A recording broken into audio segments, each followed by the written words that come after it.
So let's open our council committees meeting. And the roll call shows that all councilors are present. And the first committee to be taken up is Comprehensive Plan Implementation Committee. All right, so we are going to be looking at current off-street parking standards.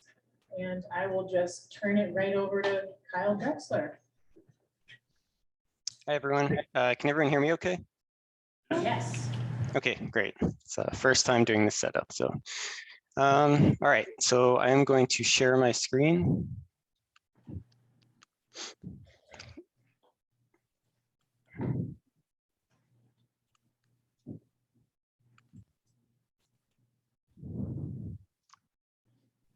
Okay, can everyone see the presentation?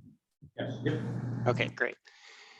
So yeah, what we wanted to talk about today is one of those items that is mentioned in our comprehensive plan as something that should be looked at and addressed.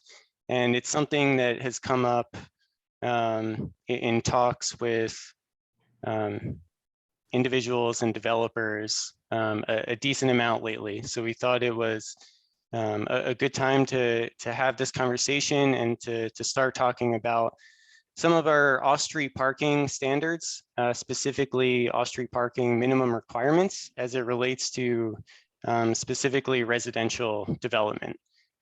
So this is meant to be an introductory presentation to the issue. There's no draft ordinance language developed at this point, but just sort of to walk through what we currently have for standards and some sort of notes that we've picked up on. So first, it's it's pretty self-explanatory, but just to make it perfectly clear, off-street parking is just what we're talking about when we're referring to any type of parking that doesn't happen on the street. So any driveways, private parking lots, parking garages, anything like that is what we would consider off-street parking. And when we make reference to things like off-street parking minimums or minimum requirements, that's just what we use to refer to the number of parking spaces that a community or municipality dedicates as the minimum amount needed for a particular land use. And those are usually based off of some sort of metric where it's, one space per so much square footage or one space for so many seats in a restaurant or things like that. And this usually in most communities, there's a space per dwelling unit number as well. And that's really what we're going to try to dive into here.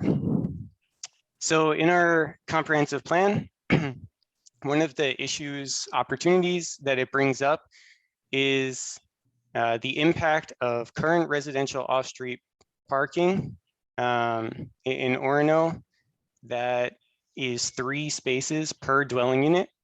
And the impact that has on things like open space, stormwater runoff, and an efficient pattern of development, because it does impact all of these things.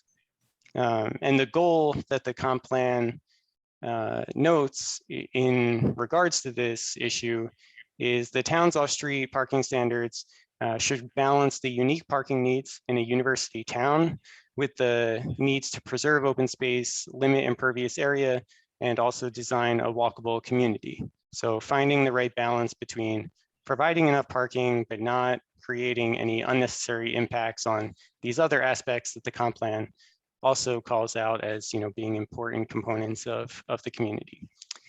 And I think it should be noted that since the adoption of Orono's comp plan in 2015, this has become an even more kind of hot button topic in local communities in the planning world over the past 5 to 10 years. A lot of communities are starting to reduce or even abolish off-street parking minimum requirements for a number of reasons, some that we'll touch on here. But just to kind of note that this has become a fairly common topic. We've talked about it briefly before in relation to housing discussions and things like that. And that's part of the reason why it's become such a common topic. But yeah, there's certainly precedent to start having these sorts of conversations around parking. So just to break down Orono's current parking requirements a little further. So we do require 3 parking spaces for every new dwelling unit. Unless it's an efficiency apartment, a studio, then it would only, I guess you can say only, require 2 parking spaces. So while we have a standard for businesses in the downtown area where they don't have to provide any off-street parking because of the number of public parking opportunities downtown and the more walkable nature, the ordinance still requires residential uses even in the downtown and surrounding area to provide that 3 space per dwelling unit requirement. And so this is really the main problem, that there's this one size fits all approach that doesn't take a number of factors into consideration.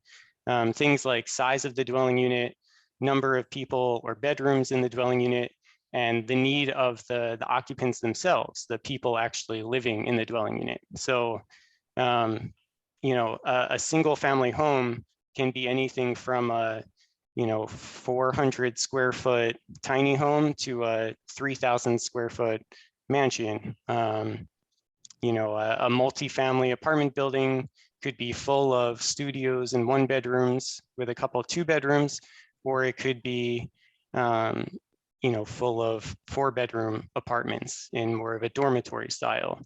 You know, one single family home could be occupied by someone, you know, who has a car that they use for kind of big trips, but they walk or ride their bike work to every day, while another single family home could have a full family where everyone drives. So what I'm trying to get at here is that every situation, every dwelling situation, every residence is different, and it really depends on the type of dwelling and the people living there, and not just this kind of blanket approach that will fit everything for everyone. So a little talk on why these parking minimums were established in the first place. I think on a bigger scale, just in general outside of Orono, it's safe to say that, you know, decades and decades ago, when automobiles were becoming far more prevalent and becoming a common mode of transportation, there became some problems with traffic and congestion on streets where there just wasn't the level of on-street parking necessary to handle all of the new traffic that was being created. And that's sort of the origin of off-street parking minimums, you know, leaving new development responsible for providing some place where people could park and, you know, kind of take that traffic off the street. However, while this solved the immediate problem at the time, it doesn't really take into consideration the impacts that it can have on a community when applied at a much larger scale over the course of many years. Specifically in Orono, I think our 3 spaces per dwelling unit is incredibly high. I'm not sure I've encountered that same number of spaces per dwelling unit in any other ordinance for another community that I've encountered.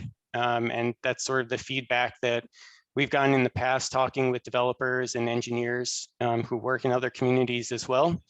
I imagine that this specifically came because of the nature of housing in the community, with the university and, you know, so many dwellings used for rentals, with, you know, numerous unrelated people in each dwelling. A lot of times when communities develop these sort of off-street parking minimum requirements, they're actually using the the peak demand to determine the minimum requirement. So if we imagine that a single dwelling could be rented out to multiple unrelated college students who all have their own cars, well, the basis of our ordinance sort of takes that as the basis for setting the minimum requirement. Instead of looking at as more of the maximum of what could be done, it's applying that situation and saying, well, this is the worst it can get, so we're going to apply this across the board to everyone. You know, and the goal there is obviously to handle any impacts, you know, that have come up in the past in the community in regards to parking and things like that, whether it's blocking a street or parking on a lawn, or, you know, all of the things that, you know, we've heard before and can potentially happen. But I think it's important to consider that the standard itself doesn't have to try to prevent every possible imaginable problem that could happen someday. The ordinance can set standards that, you know, can be met and allow for some more room and flexibility, and then have other sorts of enforcement measures. So while, you know, we see parking on the lawn as an issue that comes up in the community, the only solution to that isn't requiring that everyone provide this high number of parking spaces. You know, there's a number of other solutions. If, you know, that problem comes up, it becomes a violation of the land use, and a number of, you know, alternative sort of paths could be gone down. The person could add more parking to the lot. They could simply remove a vehicle from their lot if the lot can't fully function to meet the requirement to handle that number of vehicles. You know, vehicles could be parked elsewhere. Agreements can be made to meet those parking demands on other properties that, you know, aren't necessarily using parking. So I think it's just important to consider that the ordinance doesn't always have to create standards to handle the worst case scenario. There are often other measures that can be taken, but when it comes to traffic and parking requirements, a lot of communities have based their parking requirements off of peak times and peak usage, rather than, you know, allowing some flexibility in there for different people to have different ideas of how they would use their property. And in addition, again, just like on the larger scale within our community, kind of forcing this requirement on everyone equally creates a number of other problems aside from those parking problems that they were hoping to resolve. So jumping into some of those, you know, these are, I think, the main local impacts that we see. And I think the first two specifically, we've seen more of recently as people are looking to develop more housing in the community. And it's something that, you know, we're talking about more and more with the state, you know, mandating some legislation too. I think this would only become more of an issue in the coming years. One, it can most certainly impede or discourage at least development due to the extra cost to create parking and needing more land. Every parking space that we require is another 162 square feet of impervious area that has to be paid for. We are seeing that a lot of developments and potential redevelopments that could happen, applicants are coming in with the goal of wanting to develop 1-bedroom, 2-bedroom type townhomes, which aims to kind of meet a lot of what we've talked about over the past several years, as far as what's kind of missing in the community, that housing for younger families, young professionals, that sort of thing. And this sort of ties into the next point, where it sort of leads to residential development of a different scale than what the applicant originally intended. When the ordinance requires 3 spaces for every dwelling unit, and the developer's initial intention is to develop, let's say, 1-bedroom apartments or townhomes or 2 bedrooms. Well, if they have to build 3 parking spaces per dwelling, no matter what, then that cost has to get put somewhere. It's either going to get passed on to the renters of the unit, in which case now that unit isn't as affordable as what it could have been before, or the developer is just going to develop at a different scale. And I think these are specific conversations that we've had lately where people are interested in developing that smaller scale housing, but when they hear that they have to build a certain amount of parking anyway, well, then it becomes the better choice to simply kind of transition into a different style of development where you're building units with more bedrooms in them, since you have to provide that amount of parking anyway. So that's sort of what the comp plan was alluding to, I think, where it's talking about how setting a high minimum parking requirement can sort of shift the type of development that you have in the community. Moving on, it can obviously increase the amount of impervious surfaces. I mean, the more parking required means the more travel ways through parking areas that have to be provided. I mean, every parking space, again, is 9 by 18 feet.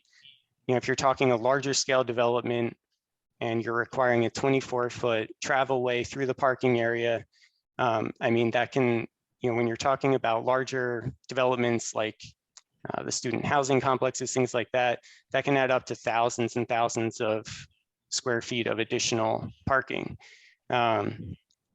This increases stormwater runoff, drainage issues, it reduces open space and vegetation, and it reduces land area that could be used for other purposes. Instead of having that, that land just be used for parking that may or may not be utilized, that could be any number of other amenities for the development. If that parking wasn't required, it could allow use on a smaller scale for things like accessory dwelling units or reduction in minimum lot sizes where new houses could go in instead, really any number of things. And sort of tying into that is the last point there, that on a much bigger scale, when you apply these extra parking requirements to every single lot in town that's developed, it really starts to spread out development, making a much less walkable environment. And that's really where we get a lot of that suburban sprawl that you see, especially more with commercial developments, things like shopping centers, but is certainly applicable with residential development as well. So some potential revisions, I think just taking a first glance that would probably make some sense in the ordinance. One is reducing the required number of spaces, obviously cutting back from that 3 number and specifically factoring in the number of bedrooms. So just as an example, if you're looking at developing or building a studio or 1 bedroom, only requiring 1 space, or a 2+ bedroom unit, then requiring 2 spaces. Taking into consideration the zone and area in the town where the dwelling is located, recognizing that the downtown and surrounding area is much more walkable and much more transit friendly than the more rural parts of town. There's a lot more goods and services right there. We've talked about census data before showing that Orono is already a pretty well-established walkable community when it comes to other communities in Maine. Building off of that and not encouraging more auto dependency in these areas. Because when you're requiring parking to be built at a larger scale, you're really just encouraging more and more that it's used for that purpose. And then finally, taking into consideration what type of residential growth is desired or anticipated. So when we talk about certain areas of town and we talk about certain types of housing being missing from the community, whether it's smaller scale single family homes or apartments or townhomes for grad students and young professionals and young families, or maybe in other areas it's larger scale, higher density apartment buildings that could handle more people. each of those things might have a different level of parking that you would want to see to avoid any issues. So taking into kind of what the goal for each zone's housing is could certainly be relevant to think about if you're looking to amend these standards.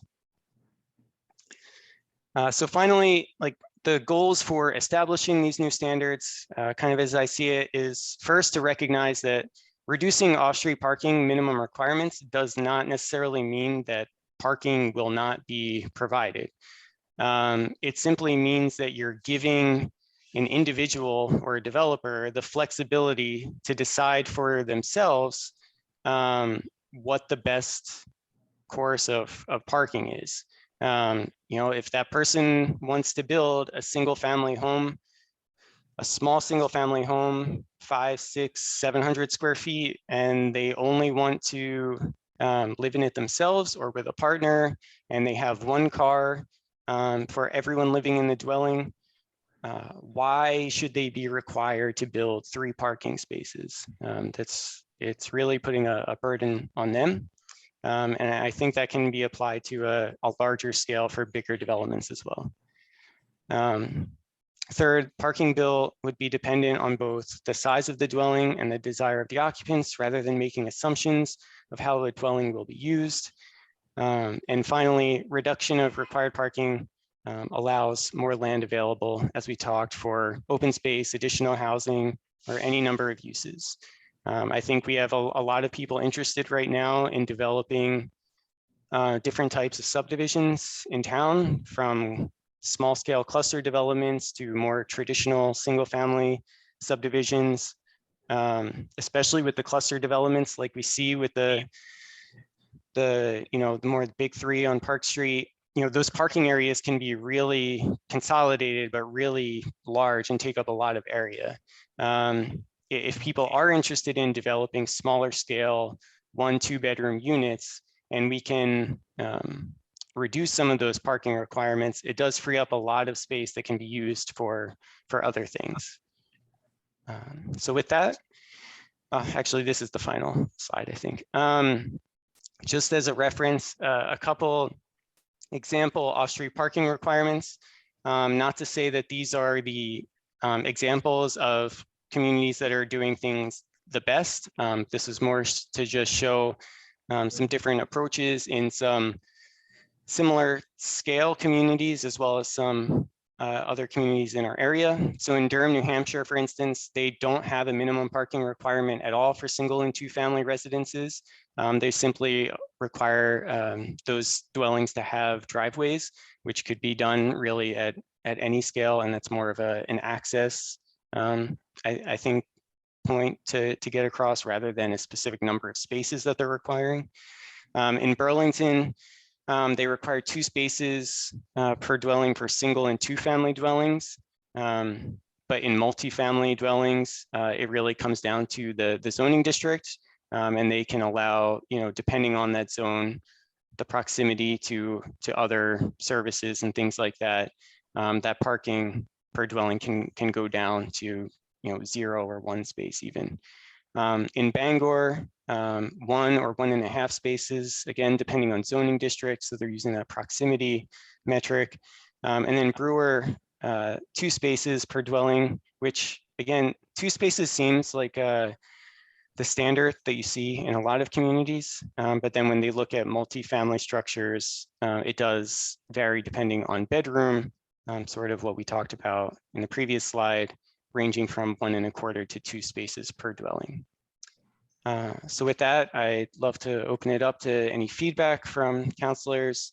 And the goal for staff, I think, is to take that feedback, and if this seems like a reasonable approach, then we would start pursuing smart best practices and develop an actual amendment to bring forward. Thanks. Thank you, Kyle. All right, folks. Feedback. I'd love for Kyle to explain to me what a quarter parking space is, but I'll put that off till later. That's it. Well, that's an easy one. That's more when like multifamily projects are happening. And so, it's really, if you had one dwelling unit, then it would just be the one space probably.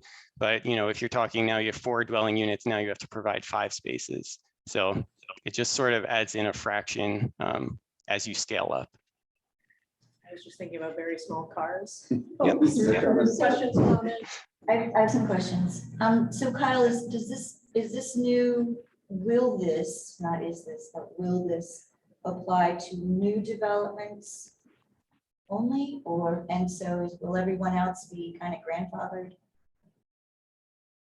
But in your. You're muted. Sorry about that. Yes, that is correct. So that's currently how our ordinance is written as well. So there's lots of instances around town where you have single family dwellings or whatever, 2-family dwellings that aren't currently providing 3 spaces per dwelling. And those would have existed prior to that standard having been created, and they are grandfathered to continue that way. So the same would go forward. Anything already in existence would be allowed to continue. And one more question. Thanks, Kyle. Yep. Do these bigger developments have guest parking? Like, do they have a place for, I know Talmar has some guest parking. I know some of the bigger developments have some guest parking, which is kind of more of is still taking up land. If you know what I mean? Like they're providing more parking spaces for people. Right. So there's no Yeah. there's no specific requirement in the ordinance, or I think most communities, for guest parking. I think that's why you see a lot of times that 1 1/4, that's kind of factoring in that sort of parking use. I think it's important to note that for take the big 3 here, for instance, all of those were developed with more than 3 spaces per dwelling unit. It's a minimum requirement. They chose to develop, the parking at a higher scale than 3 spaces per dwelling, whether that's factoring in for more than 3 people living in a dwelling unit or guest parking or whatever it is. But with a minimum parking requirement, any developer or person would still be, not everyone wants to create as little parking as possible. A lot of people, a lot of developers, a lot of projects view parking as an amenity and will aim to create more than what's required. And that would still be the case unless we started diving into setting parking maximums, which some communities have started to do. But that's I guess, diving further into it.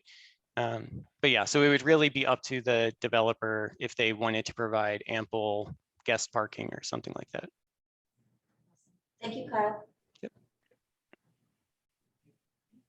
I think it makes perfect sense, Kyle, to review our parking ordinance. When you talk about our current ordinance being kind of out of line with area, and the fact that it is becoming a barrier to some of the development we'd like to see in our community, to me, that says it's something we should look at and modify. Yeah, I agree. I say onward with further reviewing this subject. It seems like this is a really informative presentation, and it seems like there are really great reasons to consider striking or revising down that required minimum. I can imagine how it would make folks in the town nervous to hear about it happening, but I think that it's important. It would be important to remind folks that, kind of like what Cheryl was asking, like the overwhelming majority of residential properties in this town are going to have the old requirements. So it's not going to be suddenly the streets are flooded with people parking. And of course, there are streets that you can't park on between certain months of the year. And it would really just be about new development, especially though, not only we, but also the state are identifying goals around smaller residential uses, that this is an important part of that moving forward. I think it's wild that we required 2 spaces for a studio apartment. how many people do you think are cramming into that anyways? I very much am in favor of continuing to explore this. I would say I'm also in favor of continuing to explore this. On one of your slides, though, I guess this isn't so much going to bear on whether or not I support what you're saying, but I was curious. You said current zoning laws increase the likelihood of residential development with more bedrooms and fewer units, which you described as incentivizing more housing for students and less for young families and professionals. And I guess maybe just for my own edification, in some of the issues that have come up around zoning and how many units we're allowing on lots, I thought that more units was actually associated with the incentivization of more student housing. So I guess I was almost wondering if I had gotten that backwards.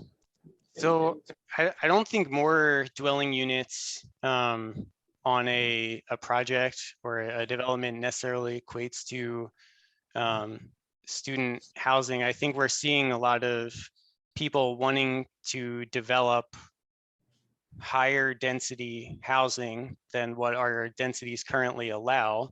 And they're interested in not necessarily making it unattainable for students, but open to anyone, but at a scale that is more of that, there's 1-2 people living in a unit rather than 4 or 5 people living in a unit. And I think when we, there was a revision, I think in 2016 to the C2, specifically in response to the cluster development, the student housing developments on Park Street, where it put a cap on the number of bedrooms allowed per acre.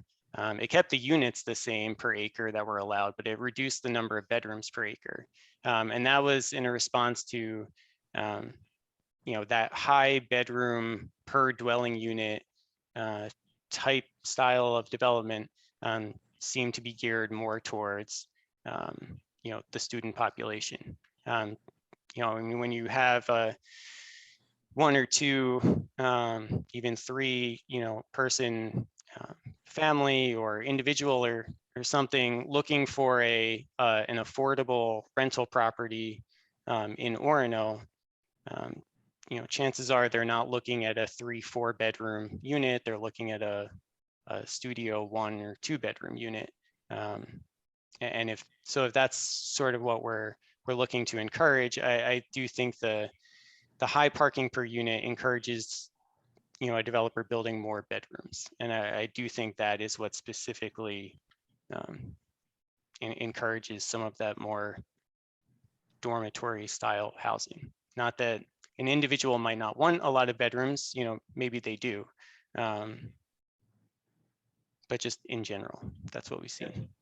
That makes We sense. also Thank you. have that really unique circumstance in Orono that is not quite the same in a lot of other communities where the incentive for someone who owns or develops a single family home is to be able to rent it to college students and charge them $500, $600, $700 a bedroom instead of to a family. So it's like almost kind of like the funhouse mirror of a lot of communities where we do want to build large single family homes for college students specifically. Because it's good questions, Leo. Yeah, I was just gonna say, I very much support this direction and great presentation. Thank you. I'm very supportive of it. I would want to ask, do you see any potential downsides to it? I mean, I like it, but I don't know. I really think, we don't want to push people to the street, obviously, and that is a potential downside. But, that's not a permanent solution for, I don't think, any streets in town that you can park on all over. So I think that Right. cures itself to some degree, I assume. Right. You So I see think downsides?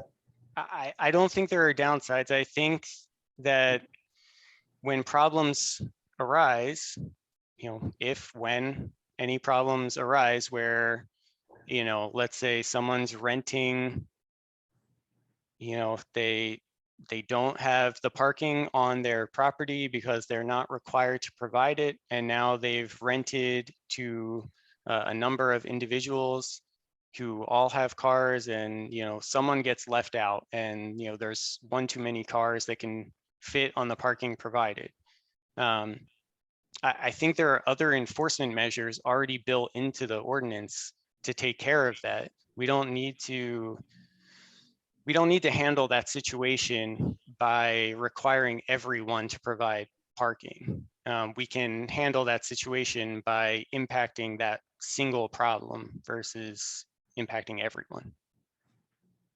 But outside of that, I think hopefully what it does is encourage smaller scale development, denser development, in closer proximity to things. So eventually, it's not instantaneous, but development starts to happen at a scale that creates a more walkable, bike-friendly, better use of transit, all of those things, and people recognize that they don't need to have a car. But that's sort of a long-term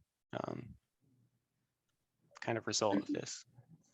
A lot of communities have other measures, like I went to a college that had a long-term parking lot that was very far away, but it was like, if you have a car and you want to access it once every couple of months, you can, or, in Boston, how very frequently you don't have parking, and if you want to have a car, you rent a spot somewhere blocks away from your apartment. So there are a Or lot take of the different train, ways they to- do have the trains. Or just don't have a car. Other comments before? I have a quick question, Kyle. Are short-term rentals in the downtown business area considered businesses or residences for parking purposes? They're considered home occupations. So it's So they would be required to have parking. they have their own separate parking requirement for home occupations. They would meet the same requirement that home businesses do and home offices, where they actually have a maximum number of spaces provided, but they don't. A home, like a short-term rental, would not add in any additional minimum parking requirements beyond what the dwelling already required. Yeah, I'm really interested in pursuing this. I think it's a great idea. Thank you. So by pursuing, my understanding is that means Kyle's gonna go off and do a little bit more research on best practice, develop some draft ordinance revision language that would reduce minimum lot size, minimum parking requirements, either based on zoning district distance or other metric that he finds, bring that back for further discussion. Great, cool. Okay, Thank you, Kyle. thank you, Kyle. Thanks, everyone. Pass the baton to Jeff. Initial discussion regarding procedure and expectations regarding public comments at committee and council meetings. Received some material from Sophie on this. Do you want to summarize it, Sophie? We can go from there.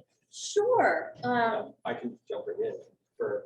if you'd like to, Okay. you're welcome You guys to. are supposed to rehearse this ahead of time. Yeah, Okay, so my understanding is that this item is not generated from any one specific complaint, but from a number of comments that many of us have received from members of the public and that we've heard over the years, and most recently in the most recent election, that people want to have a more active voice in our meeting process.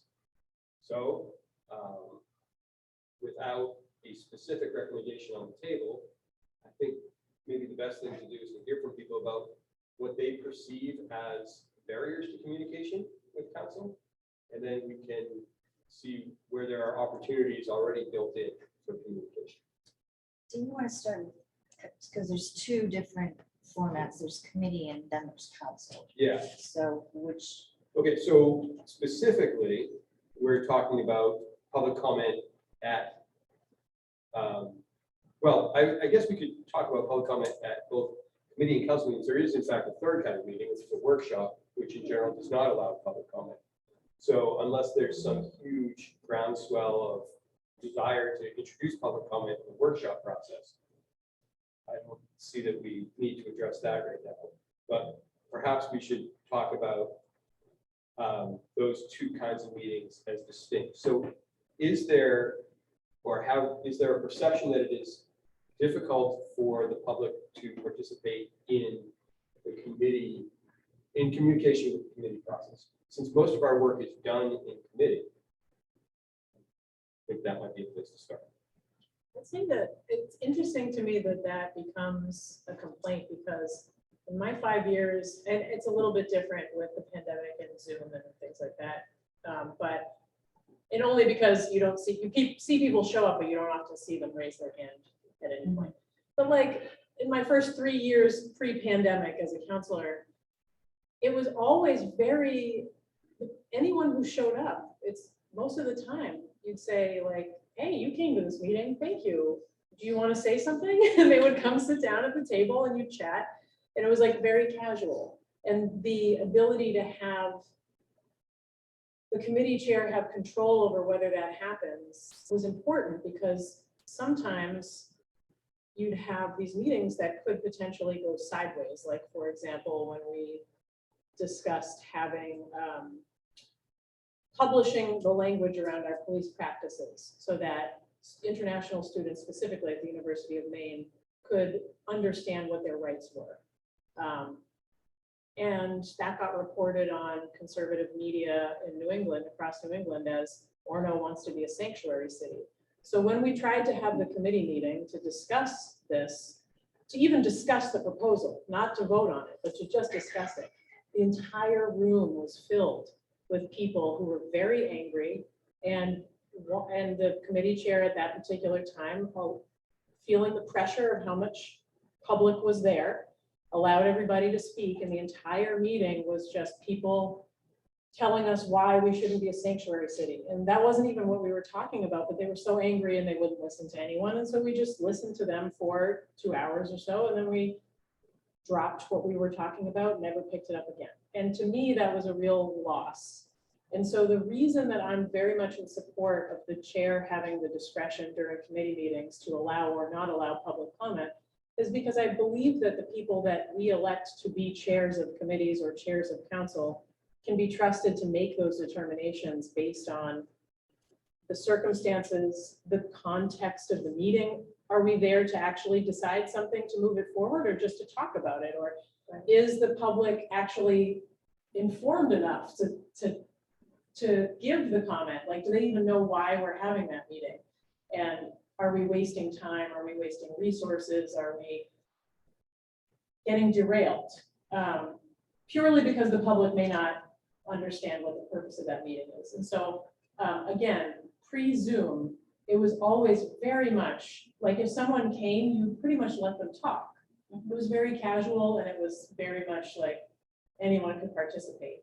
The chair only used that kind of discretion when there was a specific reason to not allow comment.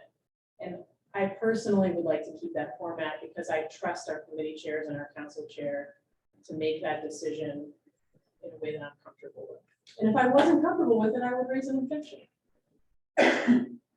I agree. I've had the experience before I was on the council of, I was attending a meeting over Zoom and did raise my hand and didn't have the opportunity to ask a question during a workshop. I believe it was a committee meeting.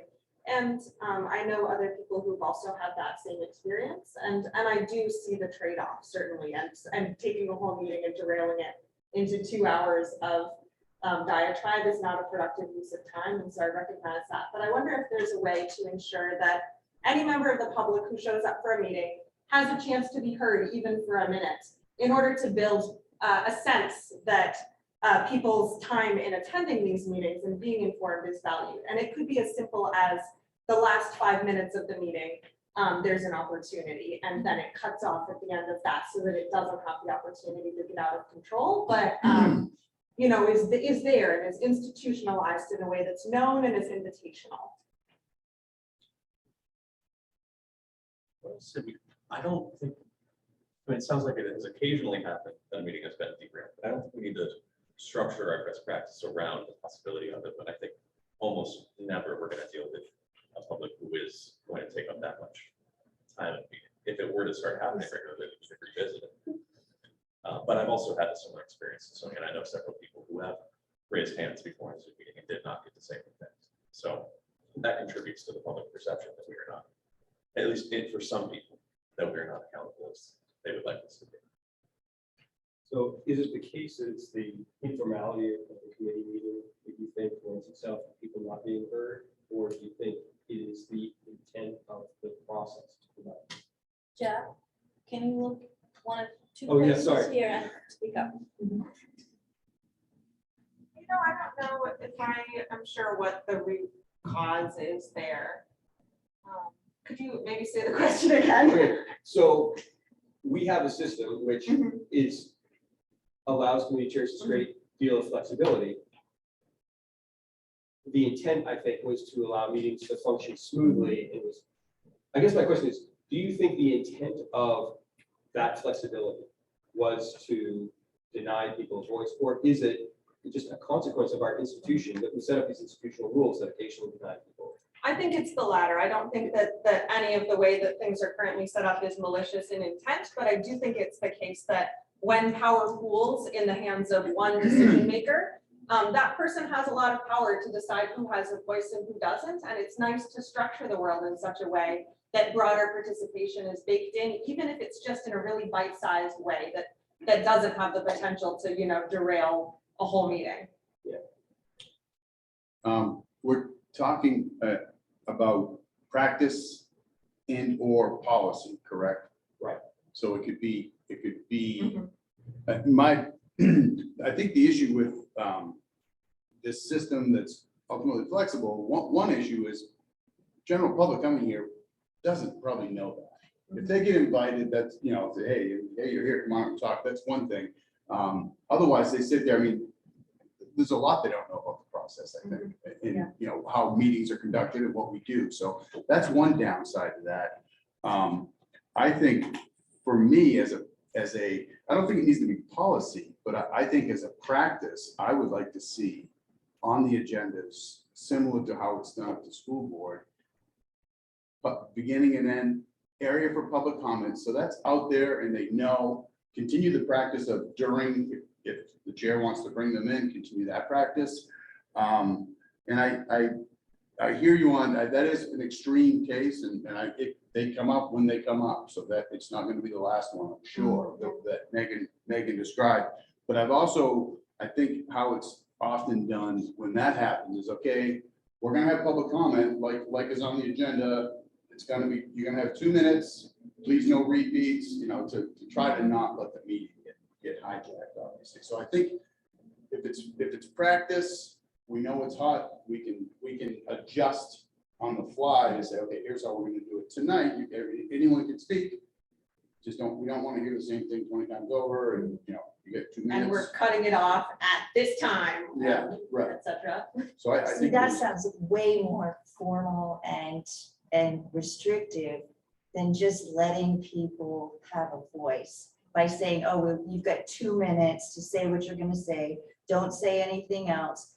That puts the chair in a position where the chair has to say, okay, you've got 2 minutes. Oops, you repeated somebody else over here. well, So when we have committee, hang on a second, when we're in committee, we're often talking about things that we haven't seen ourselves. We're often talking about things and we're mulling things over and we're giving direction to our manager when we're in committee to help out. Now, when I'm in my committee and somebody has come or somebody's on Zoom, it's an always for me, because that's how I choose to be. But it doesn't mean that if we're talking about a topic that we need to flesh out, we're in committee, we are talking about things that we need to talk about. If the chair decides that the public wants to, kind of weigh in on what we are talking about, that's okay as far as I'm concerned. I don't object to that. But when we're in council, then yes, public comment when we're in council, because we have fleshed out some of the details already. So then people can come up and talk. I'm in favor of a beginning and an end public comment for council, so that people can come, and we don't do that currently, and that's a policy shift. So let's talk about council as kind of a separate piece. Yes, that's what I Because was, think the committee structure is, really, the committee is for us to do our work, right? right. So what is the best, my bias is that the best way to do the work is to hear from as many people as want to weigh in on it, right? But there does have to be this mechanism of control, so we don't get willing for 2 hours with one thing. So Well, Cheryl is bringing up an important distinction. Sorry, I've been awake all day long every time. The fact that when we're in committee, it's a chance for us to talk to each other primarily and to hear from staff and to talk with staff. And it's intentionally informal. And part of the reason why, when anyone comes to a committee meeting, I can say as a committee chair, the reason that I would ask them to speak isn't necessarily, please give your opinion on this thing that we're presenting to you, which is the goal in a council meeting. In a committee, I'm asking the person to speak because they should be part of that conversation for some reason. Like they might have information that would change the course of our discussion with staff during this informal committee meeting. Like we're talking about a rental ordinance and a landlord happens to show up. I'm not asking the landlord to testify on the ordinance that hasn't been drafted yet. What I'm asking the landlord to do is say, hey, as a landlord, like, what does this make sense to you? Or are we missing something here? Can you provide another angle as somebody who's interested in this? And so for me, it's very different than the point of public comment at a formal meeting. And I'm not against having an informal policy of allowing a small amount of time for people to speak if they come. My couple of concerns, A, almost always we're going to allow that anyway.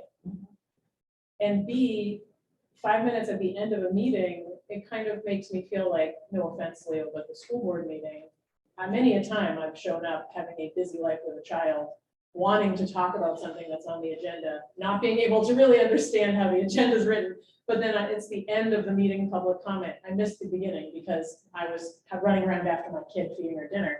And then by the time it's time for me to say something, you've already voted on what it is and it's over. So like, for me, in the committee structure, if we give the last 5 minutes to the public to just say whatever about what we just did, how is that helpful to anyone really, other than the person feeling like they've been heard? But like, we've already given direction to staff. We've already moved on to another item. We've done 17 items. And so what are we gonna like go back and say, actually, no? You know what I'm saying? So I the just want, structure is. I just want to clarify, because I probably wasn't clear, but what I was suggesting is beginning, end, and continue with this practice of how you're doing it, allowing people. So I Right. wasn't saying to eliminate that. This is just, again, it's kind of, and my hunch is that 95% of the meetings, public comment, hearing none, public comment, hearing none. Yeah. That's 95%. But it is there, and it does speak to, I mean, I think we're all very open and can be approached and all of that, but I think just making this a practice, again, I don't think it has to be codified in a policy, but putting it there it is. So you're talking about formal meetings, not committee meetings. I'm talking about committee. You're talking about putting public comment on committee meeting Yes. agendas. Yep. That I don't know. Like I honestly, and I will say that as a chair, I think I can only think in 5 years of one time that I intentionally did not allow public comment, and it was for a very good reason. It made people unhappy because they wanted to talk. But for that particular context of that meeting, it was very important to not have that moment of public comment. And we invited people to email us because also we really like to have emails and like things in writing for people about what they, or whether they could send a letter in the mail, but like there are many options for people to reach us. And I don't know. So Sure, yeah, In my research on how to, so I've done some research on diversity, equity, and inclusion within academic contexts, and in that body of work and in that research, it's important to be providing opportunities for input and building mechanisms for feedback from people of as many walks of life as possible earlier on in the process, in order for the emergent outcomes of an end process to serve the best interests of as many people as possible. Which I realize is a high-level description of a complicated body of research. But the long and the short of it is that if somebody does show up at a workshop because they, saw something on an agenda that spoke to them and they have relevant expertise or backgrounds to bring to be able to say something that at a crucial moment early in the process might actually inform an outcome that is relevant to them and their constituency who can speak to that, I think it's a beautiful thing to be able to simply provide a mechanism for them to give voice to that. And I don't think it needs to be complicated. I love Leo's suggestion of, just have it on the agenda at the start and the end and continue the informal process of allowing people to speak as they come, but just setting that tone of your voice is valued here. I think is powerful and is the kind of town government I would love to have personally. In that description, would you limit their comment to the agenda? Or would they be open to comment on anything they wanted to? That's a great question. I would be more comfortable to answer my own question. Sure, go ahead. I think in our committee meetings, Mhm. I would want to limit it to the committee agenda if we did That that, seems reasonable. Yeah, as opposed to just committing. That would be my thinking, yeah. that because seems reasonable. the broad coming in out of nowhere with something completely Mhm. different, I think we do have channels, we have Mhm. email, we have. Absolutely. People do that at the formal meetings. all Yes, the time. yeah. But I'm curious Yes, what so- staff. Yeah, perspective so would what's be. your perspective? So, first and foremost, my perspective is this is most definitely not a staff decision. How council conducts itself is a council decision. I would agree that giving everybody the opportunity every week to come in with another topic du jour in front of council would be, I think, a little overwhelming potentially. I guess I question, and again, simply trying to give you insight as somebody who puts agendas together. I have watched entities that allow for public comment at the beginning of the agenda and public comment at the end of the agenda. I sat through a meeting that I wanted to watch something that was 2/3 of the way down through the agenda. And the first 35 minutes of the meeting was taken up by the public commenting on something coming up on the agenda that they didn't really understand what was coming up. There were rumors out there. And it took away 35 minutes of the meeting to then sit through a presentation by the experts that may have changed their opinion or may have caused them to comment differently. But this particular agenda didn't allow for public comment after agenda items.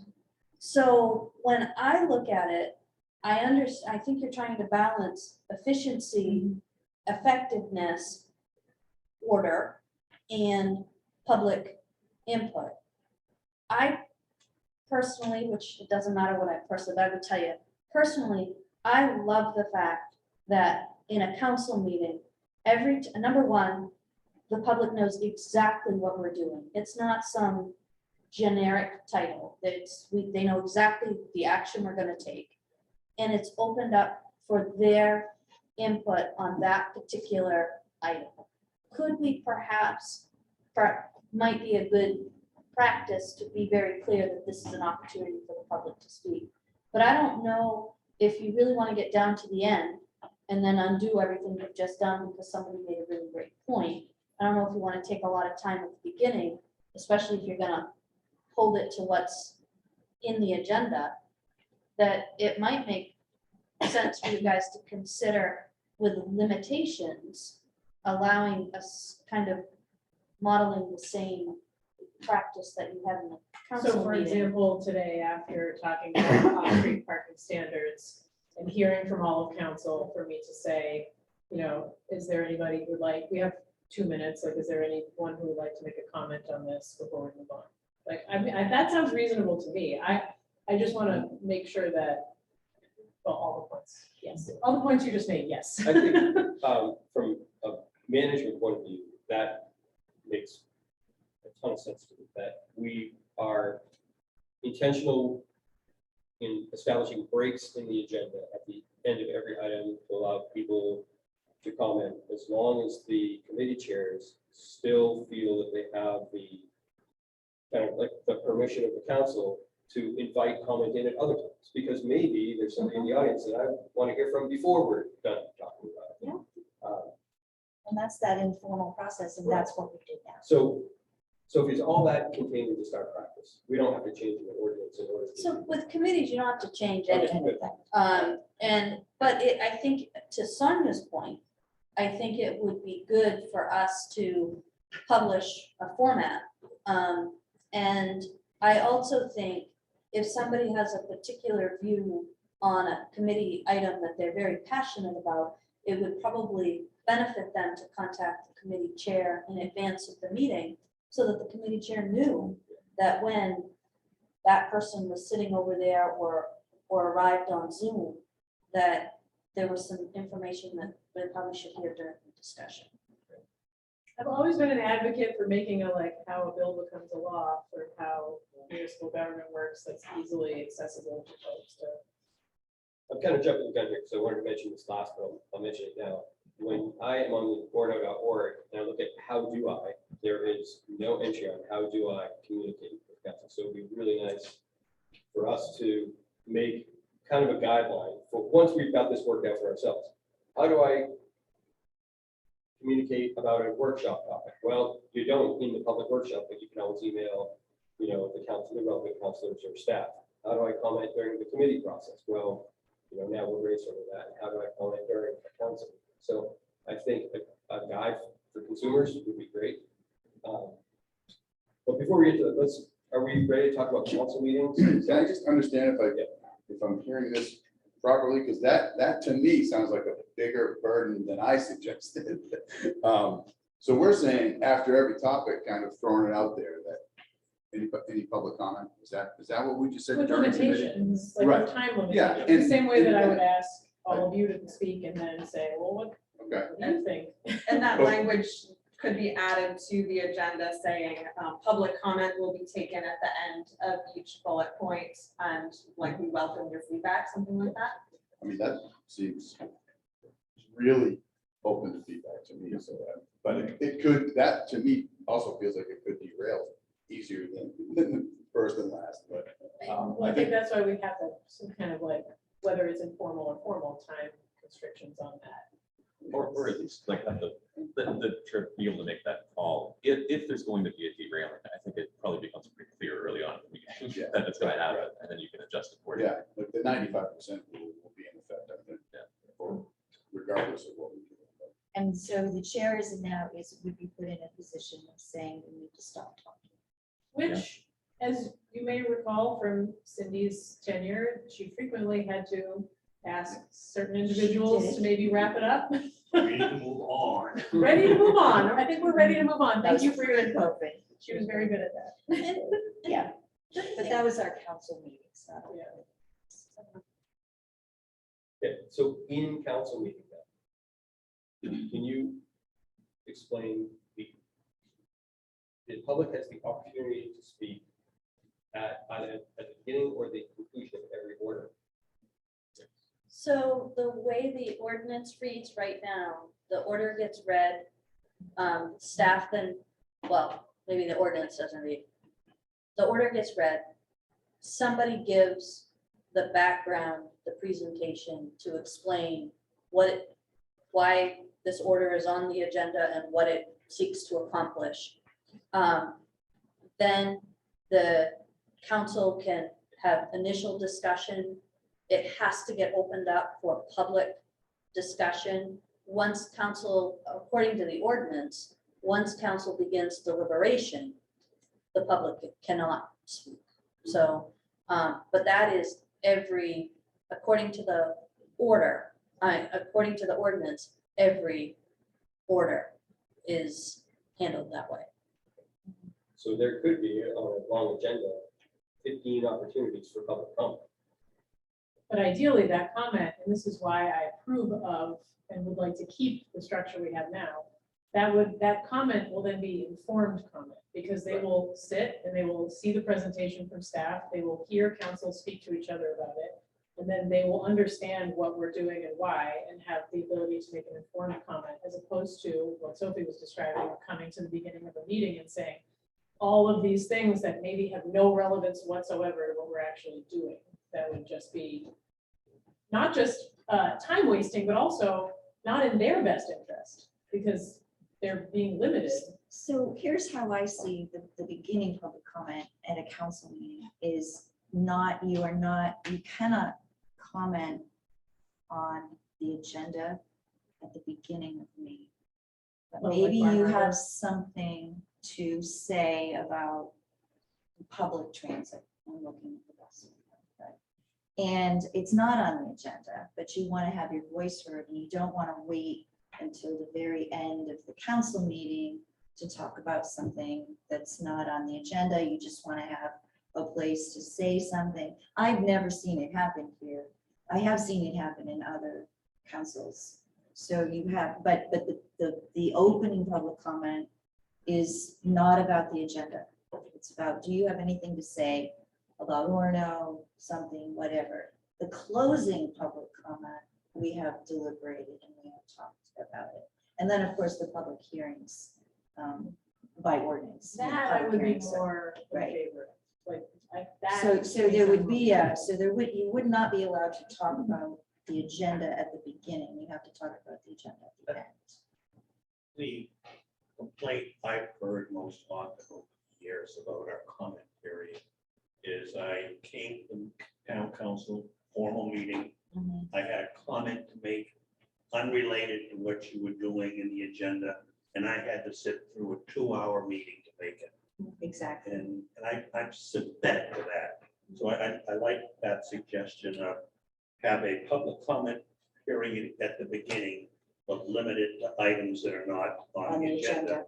There's going to be plenty of opportunity as we go through the agenda to Right, make your comment at the appropriate place Right. when information is presented. yes. And I think that if we're looking at equity as well, I think that's a more equitable Yeah. solution to people who, especially who have young children. And some of our council meetings, not lately, but some of our council meetings have been 3 hours. Easy, can be 3 hours, 2.5, 3 So hours. you can't speak about anything on the agenda at an opening Right, public comment, but we are having opportunities to speak about all agenda items throughout the meeting. that's the public hearing part of it. Some of the agenda items. Every, Every. Yeah, so yeah. by Orders. ordinance right now, Yeah. the order is read, the presentation is made, council has an initial, this is where I think I'm kind of going. Then it gets opened up by the chair to any public comment, and then as soon as you start deliberations, public comment ends. I wish the school board would do that. There's another, I'm not a school board, I'm a zoning board. there's another public comment meeting, public comment opportunity at the end of the meeting. Right. To tell us whether we did a good job. Or to just tell us Or about to something just that talk they think about is something. interesting, which I miss from the in-person meetings. And so though, that seems like a good framework, and that's for the monthly council meeting specifically. Right. I'm a little concerned is how are we telling when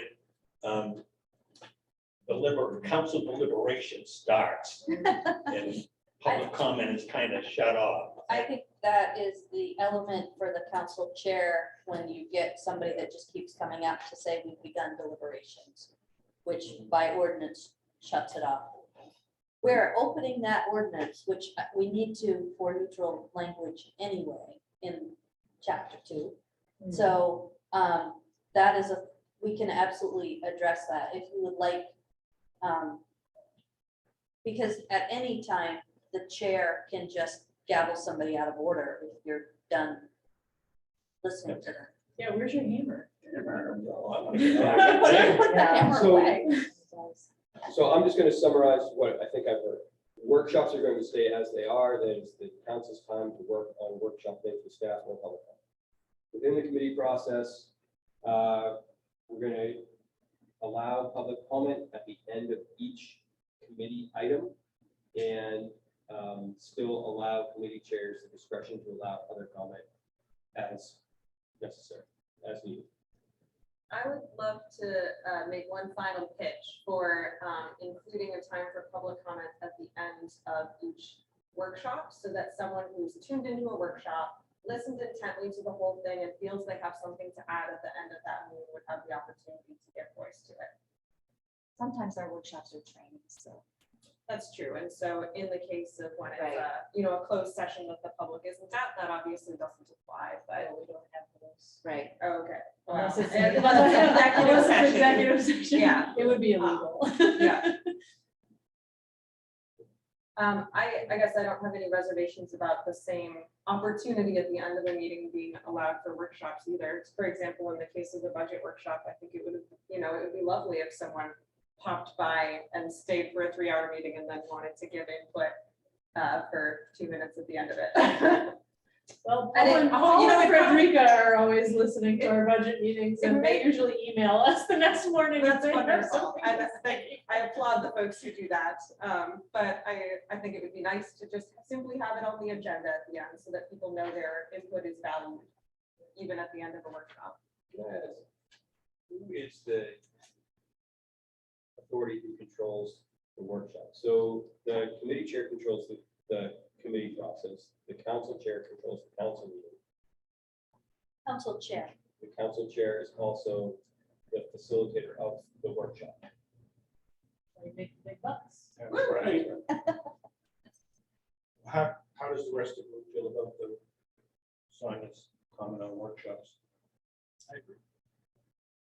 Nothing more to say about it. I think you advocated adequately for it.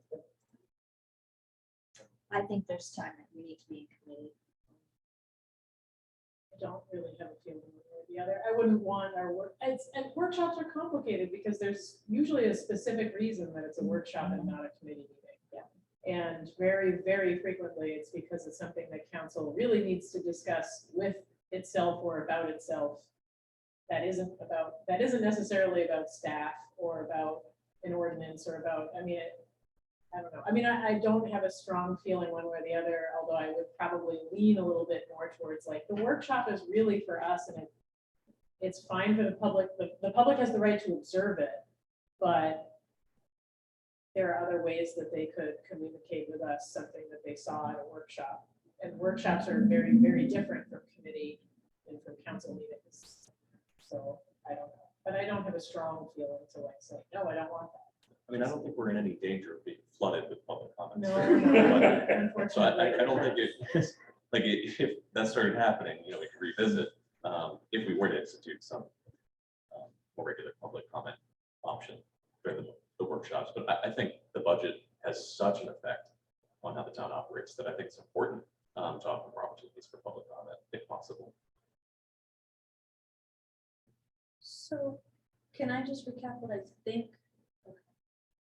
What I think I heard as action is the committee format will start putting or allowing for comment after agenda items, with continuing to allow comment during it at the chair's discretion. And at the end of the meeting, is that on the agenda? It was only on the agenda. Okay. The council, you want to change the ordinance. So this isn't something that's just going to show up because our format is posted in ordinance. So want to change the ordinance to allow for a comment at the beginning, not related to the agenda. Continue the practice that we have with briefly allowing public comment after each order or during each order, but change some of that language to make it more at the discretion of the chair as opposed to identifying the time when that discussion ends, and then public comment at the end of workshop. Mike, Oh, yeah, and at the end, I'm sorry, and then at the end of workshop. I'm not sure, I guess, why to disallow someone talking about the agenda. For example, someone that can't stick around for the meeting, I see you're gonna talk about this, I wanna give you my thoughts on it. You have to Can't- stick can't around do for that. the meeting. Yeah, I don't know. Well, I mean, Sophie gave a very good example. Right. Of why. Yeah, I guess that it is a balance really between the chance of, that eating up time versus the chance of missing an opportunity for engagement from someone who has something to share. And I guess I lean with Leo on being a little bit more flexible toward participation, perhaps. So, again, not staff's call, but I think one thing that sets the Orono Town Council aside from other entities that use that format is at least 4 days before the meeting happens, formal council is laying out exactly what they are considering. We're gonna consider purchasing exactly this piece of equipment for this use by this vendor at this price, taken from this account. And so it gives an opportunity for people who can't necessarily be there to provide feedback.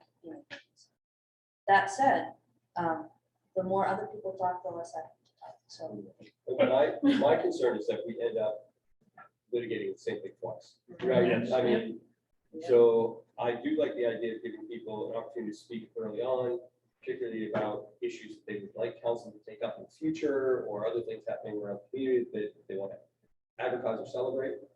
But I don't want to talk about the same agenda item during the meeting and then wait another hour and talk about it again. That just doesn't seem to honor everybody's time. Like the people who are coming to sit through the whole thing doesn't honor their time. So I agree with that. So I will institute the change to committee format and workshop format now, moving forward. Council format, I will come back with a rewrite of chapter 2 for you to look at and then send on. or Changing all change. those chairmen. Yeah, we don't have any men. No, we're all just chairs. Any public comment? Now's your time. That's when you say, well, is there any public, are there any hands raised?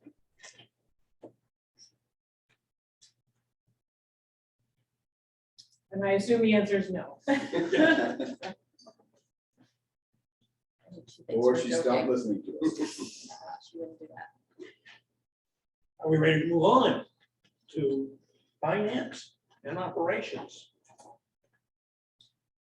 And the first item on the finance and operations is initial discussion regarding an ordinance amendment to chapter 2, which we just been talking about, to create the position of town council vice chair. I brought this up several months ago. Maybe because I was absent during some of our meetings, or when we had to have a chair here, and we were doing meetings by Zoom. I think it's important that it be really clear when the chair is not present, who steps in at that time. Not only for the meetings, but every week. There are warrants to sign, there are payrolls to sign and review. And I mean, you want to do those in a timely way. You don't want to wait 3 weeks until somebody's back in town to review those things. And I think that's an important function. And finally, I think that there are times when there's an issue that the chair could certainly use some support and collaboration on discussing with the vice chair. So I'm very much in favor of us establishing the position of vice chair. Many committees do. I actually believe the school committee, RSU does. And certainly open to discussion on it. Any comments, discussion, thoughts? It sounds very reasonable. And you, with your experience sharing, I think you have more understanding than anybody here about why this would be helpful. I agree, John. And I also think too, in this day and age of COVID, that, so you can't, by law, you can't chair a meeting if you're on Zoom. So if we have a vice chair, hopefully the vice chair won't. Oh, that got dark. Just don't all get over at the same It's time. like, oh, I'm gonna have to be on Zoom. No, I think it's a good, and I know, Tom, that you vacation. It was a little confusing. Stuff. No opposition, sounds good. Wrap that one up and Yeah. ask our manager to make that adjustment in chapter 2, and then we will elect a vice chair.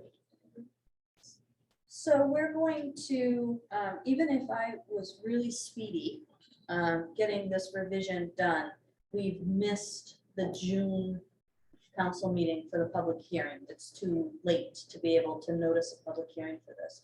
So I would say that we would work at bringing this back to committee in June for the July council meeting.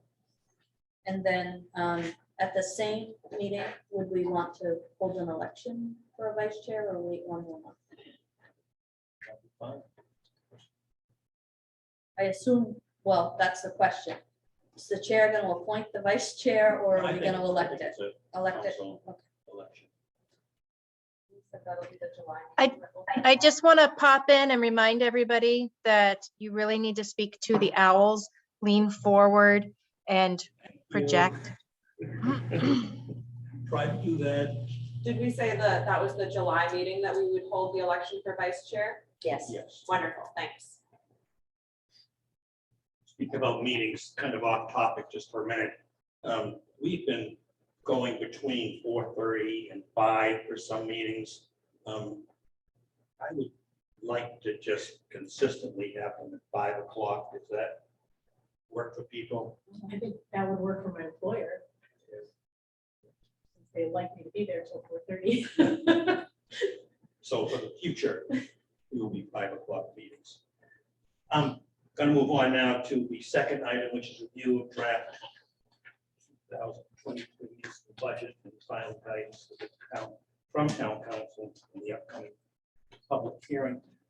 I have thought a lot about our budget work recently, and for what it's worth, I've just got a couple of observations I'd like to share before we get into it. Although this is the 6th or 7th time we've talked about the draft municipal budget, the budget is something that occurs over an entire year. We provide the manager with direction and input throughout the year on items that we're now looking at in the budget. For example, we spent a lot of time talking about market wage increases for employees, and we gave the manager direction to do that. We spent time talking about recreation programs, and we see some items in there related to the expansion of recreation programs. We have talked a lot about DEI and the need for staff training and council training. And we see money in our budget for those kinds of things. So I just want to emphasize that what we're doing is important during these 6 or 7 meetings, but it's the culmination of something that goes on throughout the year. Another thought, over the last 17 years that I've served on council and reviewed budgets, I don't think we have ever adopted the draft budget that was initially presented to council. I think the council has thoughtfully made decisions and been very fiscally responsible.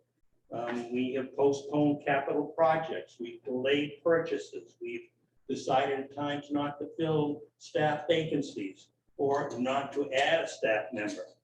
And we found alternative resources to fund our budget. So I think, again, we are being responsible just as other councils have been responsible. I think this year we've asked for a considerable amount of information from the manager, which is perfectly reasonable and within our right. I just want to caution folks that the manager is running a multi-million-dollar business with over 80 employees, and sometimes the issues of the day take precedence over what we have asked for. So if you're not getting information as quickly as you'd like, or if you don't think it's exactly the kind of information that you wanted, please contact me. I mean, I'd be glad to try to either expedite your request or give you a reasonable explanation as to why it can't happen quite as quickly as you'd like it to. As we start this review tonight, we have, again, some information to look at. And I think that our goal tonight is to be able to vote on a budget that is going to go forward to public hearing. Be nice if everybody agreed, but we might not all agree. And that's the democratic process. You need to have a majority of council members agree for a budget that's going to go forward to public hearing. With that said, I'd like to begin this evening by looking at the summary sheet that everybody has received, because there has been some inaccurate information out there about where we are currently with the budget. I have some extra copies here. if Yeah, I anybody need needs it. it. I need a summary. Show it on. Is this the same one we're finding now? Yeah, 79 cents, Yeah. but Tom's got it. Anybody else? actually want to talk? Might as well, if he already printed Yeah, it. I think so, sure. Tom, I need one too. Let's You all do. Thanks. I've seen it, I haven't. It is, no, it's the one that you got on with the initial budget and you got it again today. And Yeah. now it's handed out today. Got it with the initial agenda. That was, this was emailed to us Saturday morning, 6 some crazy time. And I think it's important that we really are all knowledgeable about where we're starting from now before we continue to look at further budget items, which we certainly have a right to do. So, Sophie, I know you want to review this, or If you're, I'm happy to continue. I'd let you continue. Just by highlights, our total municipal expense is up 6.69%. Our municipal assessment is up 1.47%. If the budget that we left last week were to be approved, and it might be different, it would require an additional $75,000 in local tax money. And the tax rate would go up on the municipal side, 14 cents. So we've certainly made some progress from where we started in our initial draft. And having said that, we have some items to look at on a request that was made to our manager to look at what would it take to get us down to, I don't even remember what percentage it was, but it's something like $400,000 worth of items in there.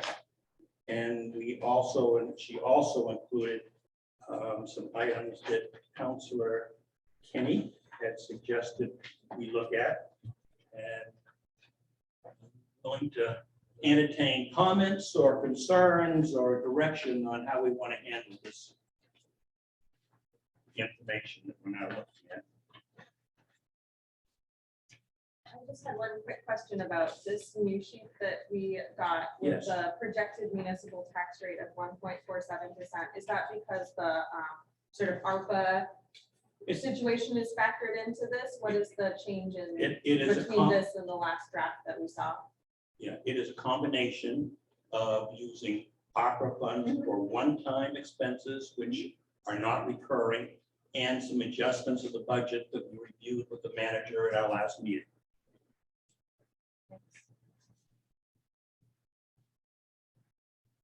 Any other questions on this before we move on?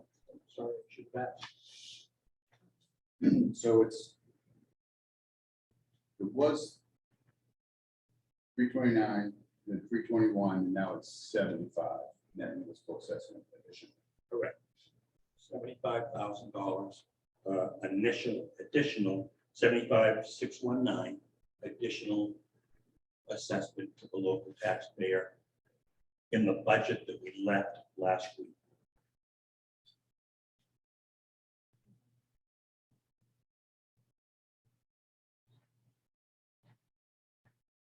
So this we described, this next item we described as a, I don't know, was it a mind exercise or something like that? Thought experiment to see what things would look like if we made a very large budget cut. We have that information in front of us. And what do you want to do with it?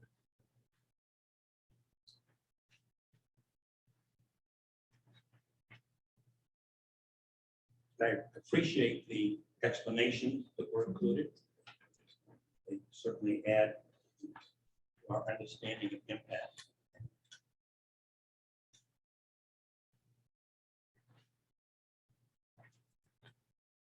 I guess since I asked, I am still interested in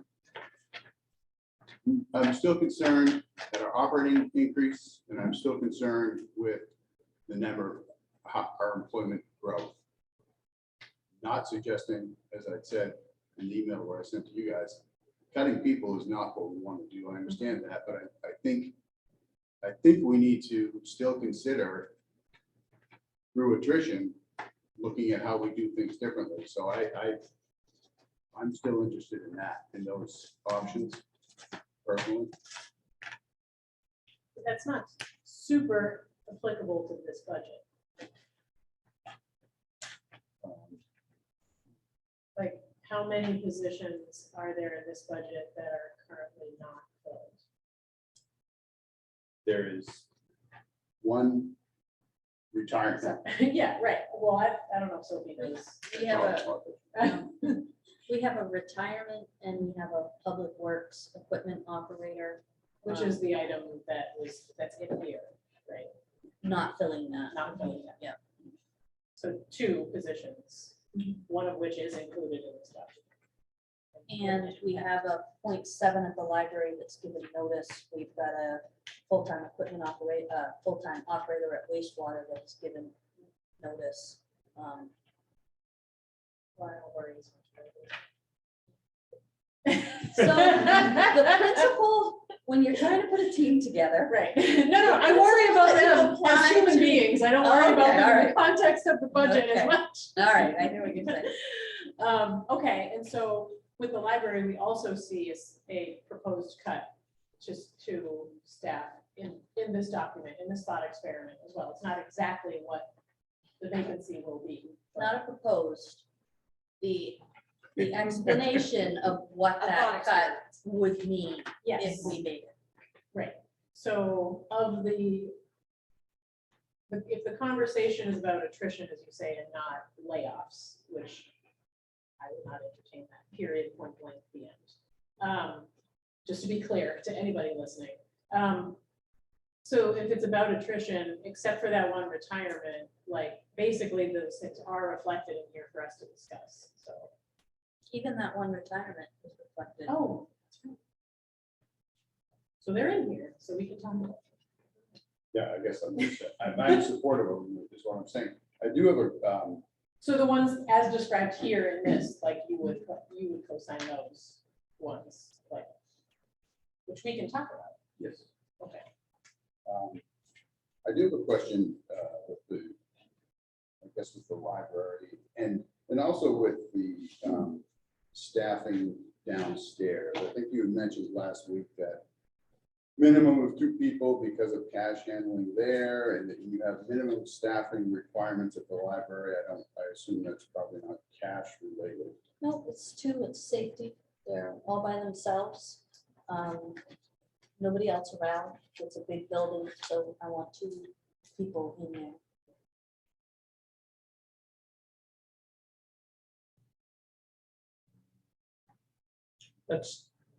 Let's do this in a methodical way. The life safety position is the retirement position. There is a fairly lengthy explanation in the document on the impact of eliminating that position. Is there anything further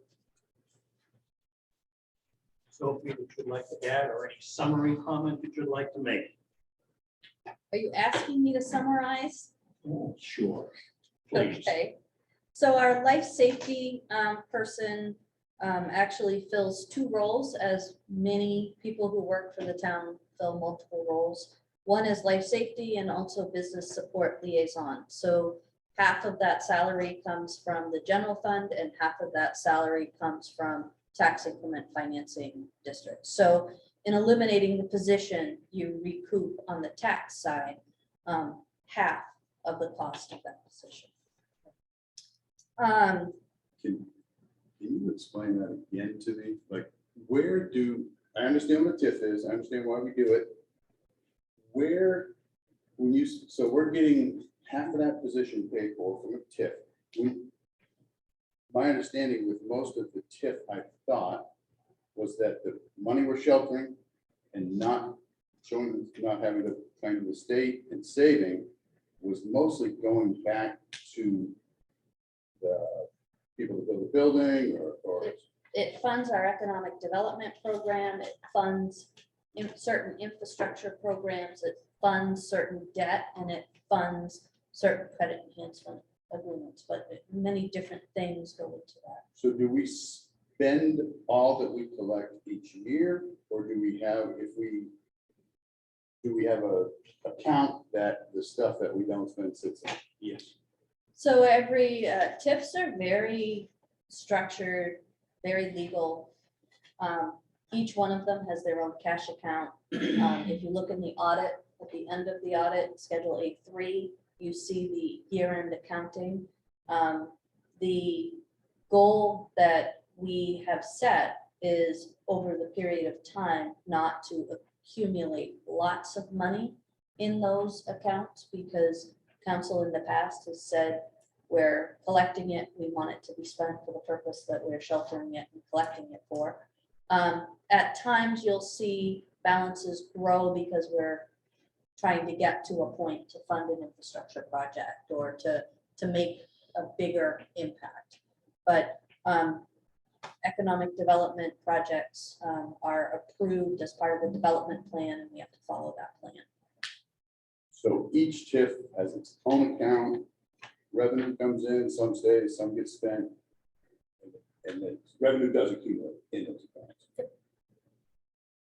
Which during the budget process, I thought I handed out the spreadsheet that gave the balances, the projected balances at year end in each of those accounts to tell you what you'd be taking from.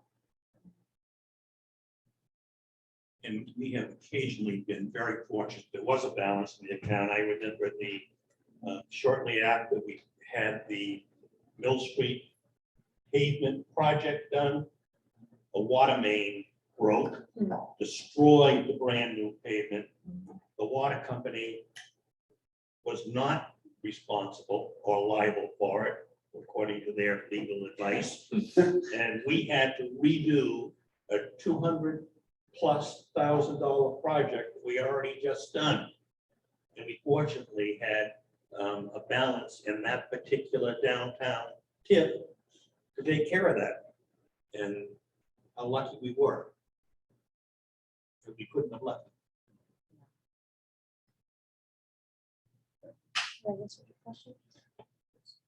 Just the only other piece, some of it, sometimes the person doing the development does get it.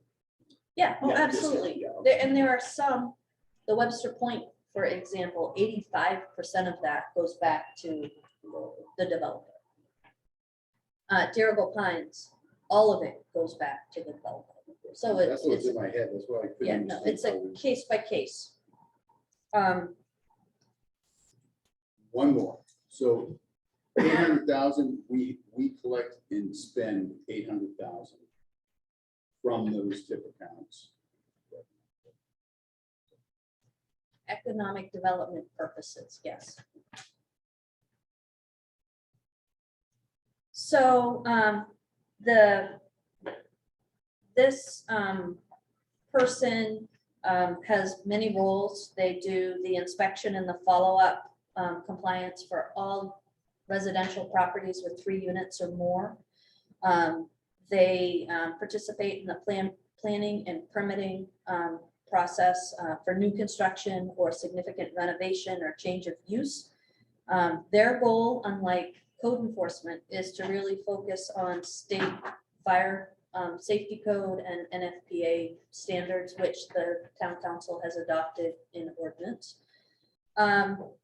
They also do a lot of advocating on behalf of owners or developers who are trying to get projects done with the state fire marshal through their plans review. So Orono is the authority having jurisdiction, which means pretty much unless something major happens or we invite the fire marshal's office in, our responsibility is to manage all of the life safety for the community. And we have more than, I think it's 2,500 people, so we are required to do that.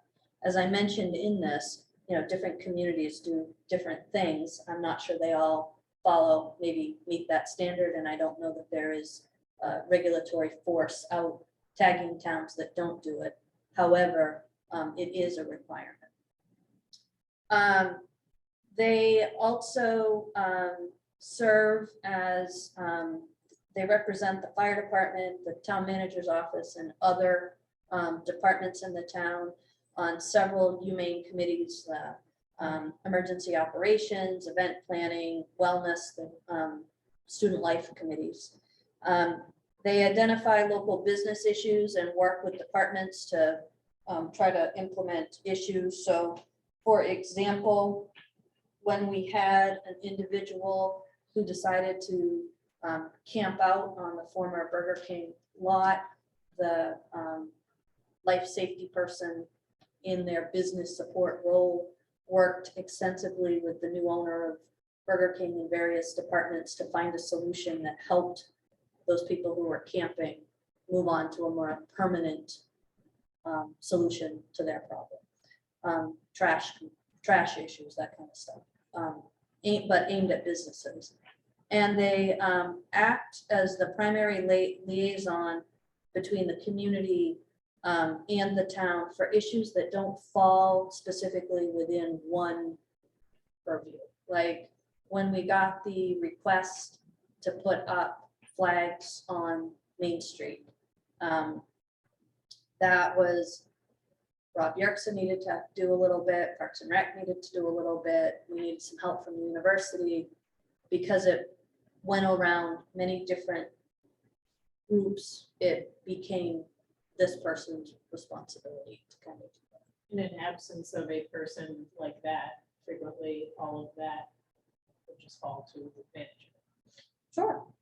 Because you don't have enough jobs already. The way you're describing it, though, is many of these functions are similar to those in the community policing officers.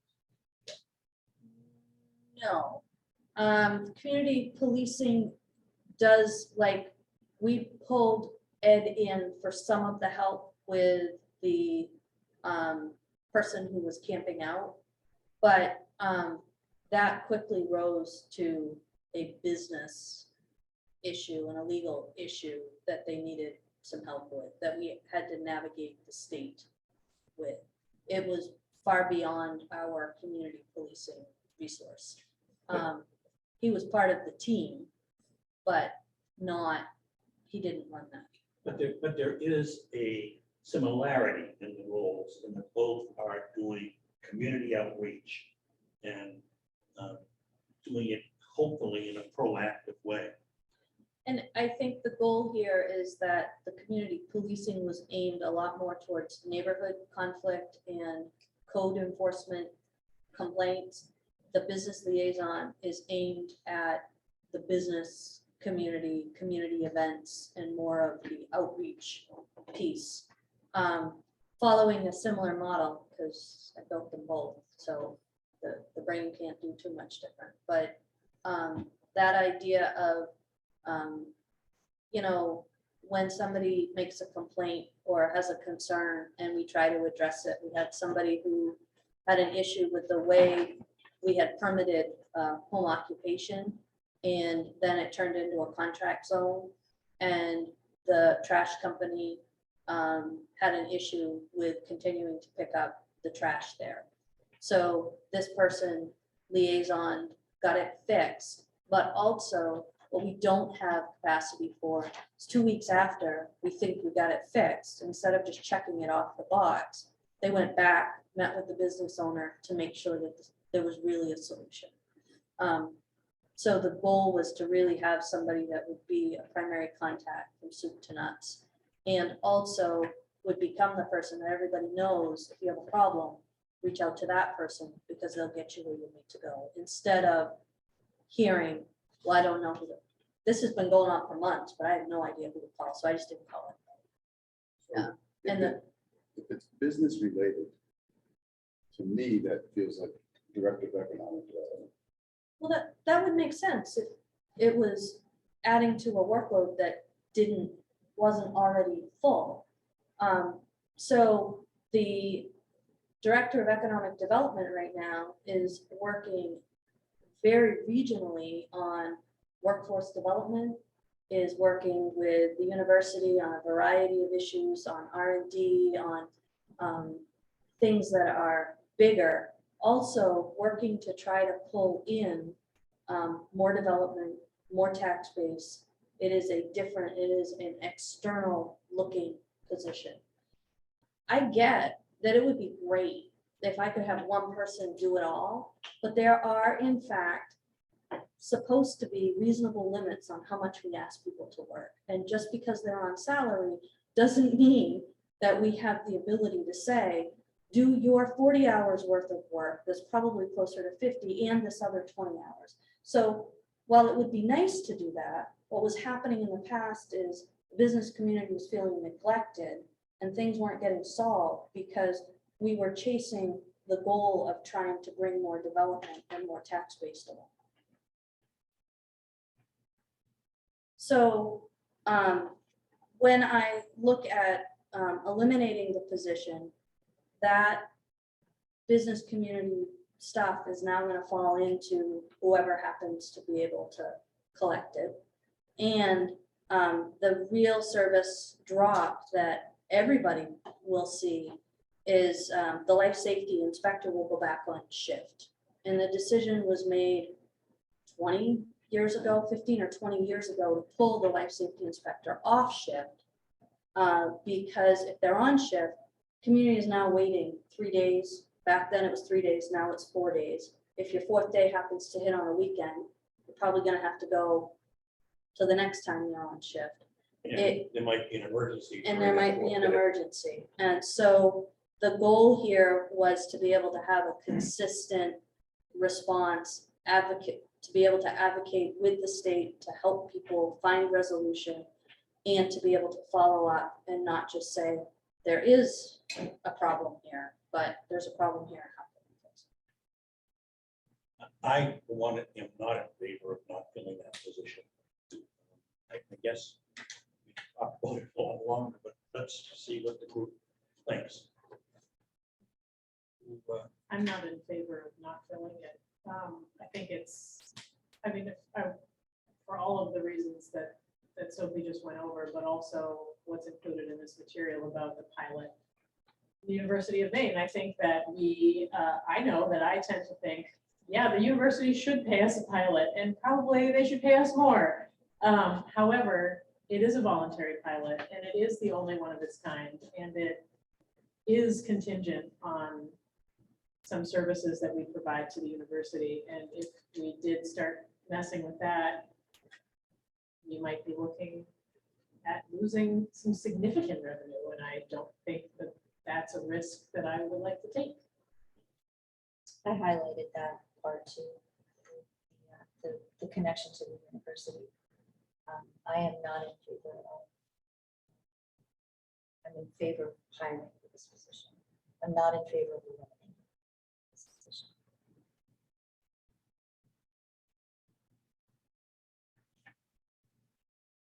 Jeff, you're looking very thoughtful. I am, because I think when we started this process and I thought our budget increase was going to be much greater, I thought I was seeing a redundancy in this job. You know, I guess it's not,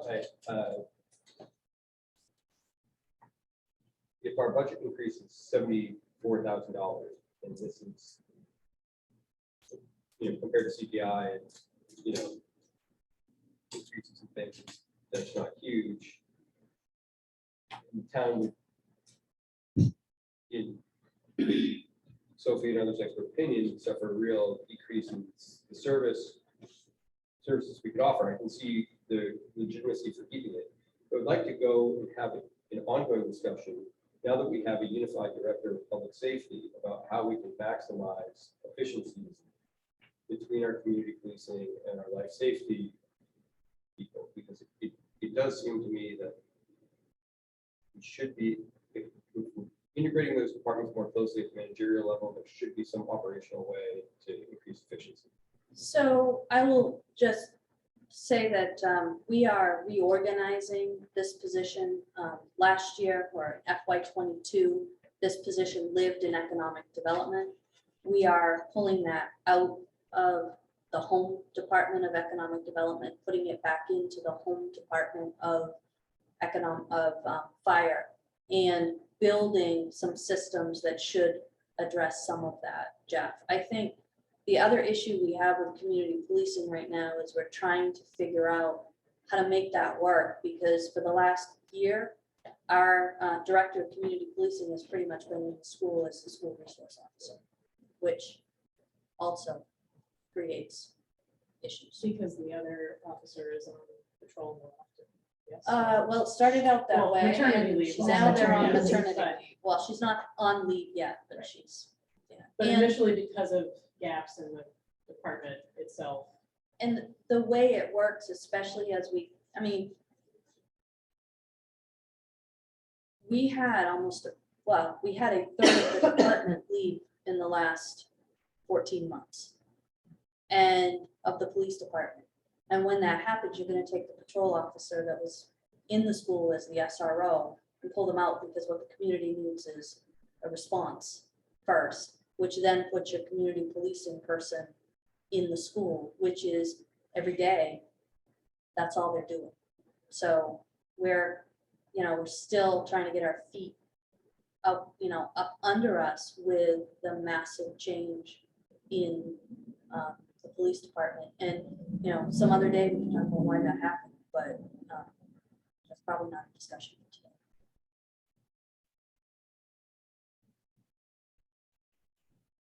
I'm new here and don't have strong feelings or knowledge specific to this particular position, but I think would be a little bit inclined to not fill it, given that there may be opportunities to streamline as public safety is in the process of restructuring. And I would, I guess, err on the side of trying to be creative in that before filling a position. I think I know where you are. May have already stated that. I think I'm leaning toward maintaining the position. I mean, I because I don't know about this, and I do trust a lot of the information that's just been presented. I don't think the potential efficiencies that we could work on are enough to suggest to me that this position still isn't necessary. So I think we have gotten a 5-2 reaction to that. And I think we need to move on to another topic. The thing that came up, I think I'm most in agreement with Leo's position on, is just looking more seriously at particular the front end loader, but also reviewing, I think, vehicles generally across the town. The vehicles across the town. In Leo's email to all of us earlier on, suggested taking a closer look at all vehicles across town operations. And that is such a regular expense at a pretty big chunk of change every time that, again, maybe, these are all necessary changes, but I'm, especially with this, I didn't hear when, some of us were asking questions about the front end loader initially, that it would make operation impossible. It would slow things down a little bit, but I really want to just understand in more depth, like what the change in service would really look like if we didn't do that, because I feel like I still don't quite understand. And that's a significant chunk of change, where I think Leo suggested we get on something like a 20-year where we would revisit that in 2027. I think, was that what you suggested? The thought, because they're 20-year vehicles theoretically, that if it were 2027, when we get our next new one, then we're in sync with 2017 new one, 2027. So we get it at the midway mark of our current. So let's talk about the front end loader. It is a significant expense, there's no question about it. And what I heard Rob Yerkes, who I have a great deal of confidence in, say, is it will slow down things. Yes. Currently, during a storm, they have a big plow on the front end loader clearing parking lots. And it's very efficient and essential vehicle for doing that. At the same time, they're loading sand at the town garage or the roads often. And it would mean a hesitation in one or the other. The current old front end loader is still being used. We might be really lucky and get it through another year. It has some fairly significant problems, as I understand it. Pins, which I'm not quite sure what those are, but they attach the body to the frame, I believe, and transmission. So those are significant issues that are looming, but again, it is still operational. So I asked Sophie because we do this occasionally, to see what it might take to take a loan out for this and not have an upfront of $250,000. What that might look like. So I reached out to the first. Cheryl emailed me, I don't know, 10:30, 11 o'clock this morning. Today. I reached out to the first. I asked them to quote us 3, 5, and 7 years for a note. And I'm just, if you could just 3, 5, 7, so I don't say it every time. We're looking for the 3-year, 3.7% annual payment of almost $90,000 a year for 3 years. 5-year, 3.81%. 55, almost $56,000 a year. 7-year is 4% at $41,742, or let's call it $42,000. There might be ways that I can reduce a little bit of that interest by taking it out monthly, or in another way, but it's easier on an initial quote to at least just get the annual payment. The reason that I like doing business with the first, we are their customer, but they also do not require us to go through the bond opinion, which Androscoggin Bank and most other banks would require it. We simply have to provide them with a couple of confirmations that I can sign off on as treasurer, and provide them proof that you guys actually approved the transaction, and financial statements. And these are prepayment without penalty. So so on the one hand, again, I'm not going to advocate one way or the other, because this is 100% a policy choice. On the one hand, borrowing money for something like this adds a little bit to the end cost, but it allows you to break that cost up over time, so you don't feel the big push. The issue with that is, if you look ahead in the 5-year plan, you're running right into other important purchases that are coming. So if you ask me about pushing the loader ahead 1 year or 2 years, the issue that comes to the forefront is that we have 2 large plow trucks that are critical to both some, I would say winter maintenance mostly, that Rob has been babying to get them along this far. So one of the things that we try to do with a capital plan is to try at the end to create as much of a stable draw on the tax base as we can with that plan. So moving the loader ahead 1 year or 2 years, it might make it, it might not. But if in the next 2 years you decide we needed a new loader at that point, we're now faced with $185,000 dump truck as well as a $250,000 loader. And the only thing I can assure you of is they don't get cheaper. So I think, those are things to kind of consider. So we kind of have 2 items on the table. One would be 3, really. Keeping things the way they are, $250,000 in the budget for loader. Postponing purchase entirely, hoping for the best and crossing our hands and fingers and see if we can get through a year without a new loader. Or the option that Cheryl has presented of purchasing a loader over time. Less impact on the budget this year. I'm actually surprised that the rate isn't higher as you go out further in the years. I mean, It went up a little, right? Yeah, It it went went up a from Just a 3, little. but it went up from 3.7 7 to 4. to 4, Yeah. which and Negligible. it's, I guess the other argument for doing time purchase is we're never going to see rates lower.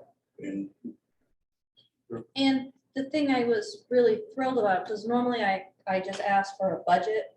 And I said, when I asked for the number, I said, because are you gonna quote me a rate that we're not gonna buy a loader until, at the earliest would be July? And they, I was shocked. This is a quote. They will stand by this until we. Yeah, they're not forever, but definitely until our July meeting. I assume there's significant residual value in this unit that we have. I looked quick online and they're about 50 grand for 2002. So It all depends, Leo. It really depends on the market at the time. We put something like this out in the past and you get a $5,000 bid, and other times you get a $30,000 bid. The one thing that makes this a little bit different than other equipment, I'm not saying it is, but this has been in the salt. This also was in the Public Works facility for quite a bit of time before we had wash bays and the ability to get the salt out. So this piece is quite rusty. There could be somebody who would pick it up for 25 or 30,000, knowing that they had to put 25 or 30, 40 into it. But it all really depends on the market. Oftentimes our best deal is to try to do trade-in with this kind of equipment. They'll give us a better price than if we put it out to sealed bid, just because sealed bid is such a catch as catch can as to who sees it. so the $250,000 price that's been quoted for the loader does not include any trade-in or residual value. There's 10,000 that we put in. Our practice has been to not overestimate that. The good news with this loan is if the world just came about just right and somebody found it for the 50,000 that Leo is saying folks want it for, we could borrow the 250, get approved for the 250, and then turn around and the very next council meeting say, gee, we didn't need it all. We'll make that $50,000 prepayment, which then will reduce the amount of interest that we pay over time. Sure, idea that you would brought forward. Purchasing it over time, I think does. It seems like it wouldn't be such a big upfront kind of cost, and it would help, I feel like it would help people relax a little bit about, about the budget. So, but so then the decision would be 3, 5, or 7? Which is the better? Is Rob confident you can find one? You know, Huh? Is Rob confident you can find a loader? I mean, we've been backed up on vehicles. That's very true. I think he's confident. Are you texting him that very, or we're texting him that very question? Yeah, I mean, oh, sorry, go ahead. okay, I was just gonna throw into the mix, well, perhaps while we wait for a response from Rob, that there is this sort of related budget item of the potential for not filling this public works worker 3, but is that a vacant position that, Worker 2. or worker 2, sorry, yep, Yeah. can't read, worker 2, which I saw in the notes, you know, that would be a change in service level, certainly for snow plowing, but could, in the long term, eliminate the need for purchase of a second plow truck during leading up to the 2027 capital equipment plan timeline. And so it's possible that those 2 things of a delay in a front end loader, coupled with reducing our sort of snow plowing capacity, and then that resulting in further sort of delays or reductions in capital equipment could dovetail, and we wouldn't see the need for both of those pieces of expensive equipment lining up next year or the year after. So I think the important piece here that I would want to highlight is that, so Rob and I worked through this prior to putting the final budget together. And there was significant conversation about whether or not to fill this position. Yeah. And where we ended up at the end of the day is, yes, there would be some reduction in the average snow event. People who live on side streets would see probably an hour to an hour and a half of a difference, which depending on your tolerance means different things to different people. The school, we would not be able to plow the school. We just would not have the capability to be able to do it in a consistent fashion for them. So just to correct that, you said not be able to plow the school, not be able to plow them at the same time and ways we're doing it now. Exactly. Yeah. We would still, And it might mean a delay of school as opposed to we can get it done by 7:30 in the morning. Which is dependent Yeah. on timing of the Sure, storm. absolutely. For every storm. obviously. And the severity of the storm. so it, and it would delay when parking lots and sidewalks would be able to be started. So all of that, depending on your tolerance, is workable or not workable. And so for me, that is not a staff decision. That is a town council decision, knowing that whatever decision you make, I will send the complaints your way. Don't worry, the complaints come this way. So, That's how it should be, yeah. And then we'll have lots of public participation. Lots and lots in our council meetings. So the concern that I have, that is a staff concern, is right now, we have this level of service that you're used to seeing. And then when somebody is not able to be there because they're sick, because we've lost a position, because they've, their kid and can't go to daycare and their wife has to be at the hospital or whatever the case may be. We have the ability to drop to a contingency level where there's a little bit of difference, like I just described. We may or may not be able to get to those things, and there's more snow building up. But there is a way for us to methodically get through that kind of next tier down. The next tier from this, there is no contingency. There is no, you're dropping to the minimum route size now. So what you would see if somebody was there wouldn't be a little bit of a difference. It would be the Facebook ad out when all the sidewalk machines are broken, and we tell everybody, sorry, folks, we'll get to it when we can. So that's the more pressing concern for me, is not necessarily a decision to drop the service level. It would be the decision to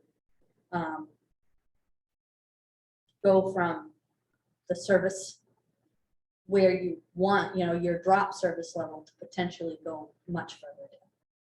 And Maybe clear to sort of build on that, council added this position out of a very serious concern for the safety of not only our staff, but of the public. Because when you have to, and let's be honest, in the world that we live in now with the pandemic and all the related fallout of that, having people not be available for multiple reasons is a common occurrence.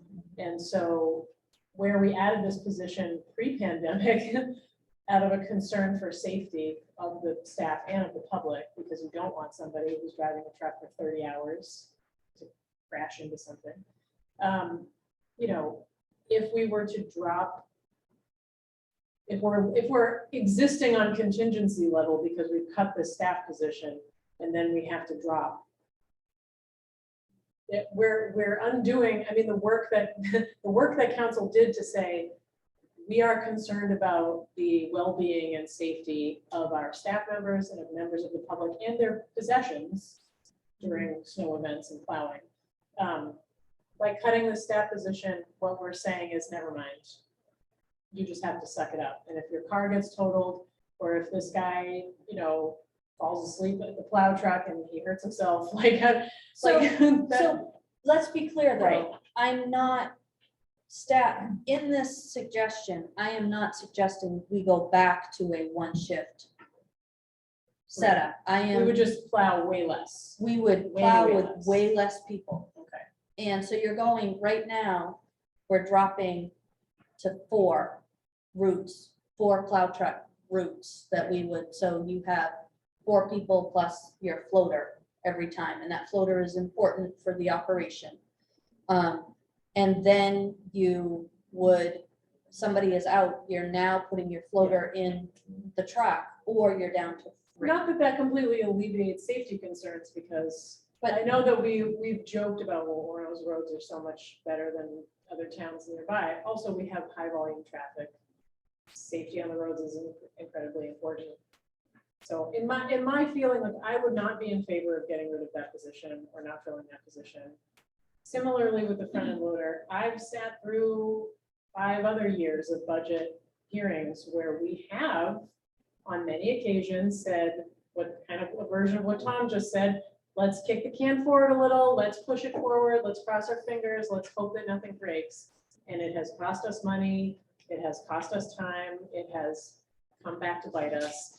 And I think that for many years that I've experienced on council, we've made a lot of decisions to push out infrastructure projects or purchases in the interest of coming to a happy number on this page that were mistakes. And I don't want to continue doing that anymore. One other factor I'd add, I remember clearly Rob's presentation to us. We did not have this position this past winter. So we managed snow removal without this position. But one of the reasons we did is because we have a mechanic who is also a licensed truck driver and was able to step into the role of a plow truck driver. However, what that means is that when a piece of equipment breaks down during plowing, there's no mechanic in the garage to repair it. And that piece of equipment is going to have to sit in the yard until the mechanic has finished the plow route, which is key, and he gets to that project. So again, we were lucky this year. We managed it, and we didn't have the position, but I think Rob's analysis of it was that you just can't count on that happening. Equipment Totally, breaks. I don't know what you guys, but I heard about it. I heard about the reductions in service on those occasions and questions as to why side streets were not plowed. And I think It too was not that on the that list. with our, we have a lot of kids that walk to school. we are touting walkability, but we have winter. And, you know, you can't just walk in the summer and, you know, you can drive your car in the winter, but you've got to have, it's got to be clear. We've got to have our roads clear, we've got to have our sidewalks clear. Because people walk. And that's a different, I think that's a different, probably longer discussion, because I thought I heard earlier that we take care of roads first. Roads then we first get- and then then- we get to the sidewalks. So Right, and if whether you we- can't take care of get the it- roads, the sidewalks are. Right, but I don't even think more. we're necessarily holding ourselves to getting sidewalks done before school, is my hunch. I mean, it would be No. nice Oh, if you we wait. could. You Oh, I know, we have, but we have. wait till the emails start. I know. but We're I gonna mean, get the sidewalks done after. Yeah, I mean, maybe it should be more of a priority. I don't know, but, I've been a walker my entire time living in this town, really, over a decade. And I notice when they're not as quickly. It's a little inconvenient, but I live. And yeah, I mean, yeah, I definitely like them plowed, so I can walk. Yeah, exactly. But I don't think that we can get there honestly now, probably for school from every direction. No, I don't think you can get there I would first, just but probably you have might more be able to walkers. get Total there difference, like- after school or something, but I So- mean, yeah, they got to be done. I think we've had quite a bit of discussion on this position, and we kind of jumped off the Right. Yeah. front end loader. And I have an answer for Jeff, which is, right now, loaders are 8 to 12 weeks out, so that's probably more close to normal. I'm not sure they want to go back to the loader to resolve that. Oh, I'm sorry. Let's stick with the discussion on the position in public works. Have we had enough discussion on that to make a decision? Let's hear from people. Where are you? I'm in favor of saying that I think it's high value for the life. Thinking it was Cheryl? Yeah.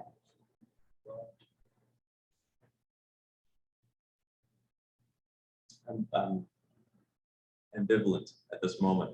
I mean, the issue of, it's like the mechanic who helped out this last time. How essential is having a mechanic available Yeah, during these times for mechanical? I may not be the best person to answer. I'm gonna try. Okay. There's probably nothing that we do with our equipment that is harder on it than plowing snow. True. And the frequency of breakdowns during a snowstorm is much greater than the frequency of breakdowns during the summer when you're hauling stuff back and forth. So my assessment is that it's pretty important to have, very important to have a mechanic that's more available. We've been lucky. Yeah. You know, we've been lucky. In previous years, how often does the mechanic do mechanic work during these storms? I get that, the storm works people hard. But Oh, I would say often. yes, I would agree with Yeah. often. He gets called in for the emergent breakdowns. And they are frequent. Hoses blow, belts go, hydraulics fall apart. Holders are notorious, which are the sidewalk machines that do the tractors that do the sidewalks. They are notorious for falling apart. We don't have extra trucks in our fleet, so if something goes down, we've got to get it fixed. The other thing that's happened, Rob, is as we go, I just want to make sure it's not Rob.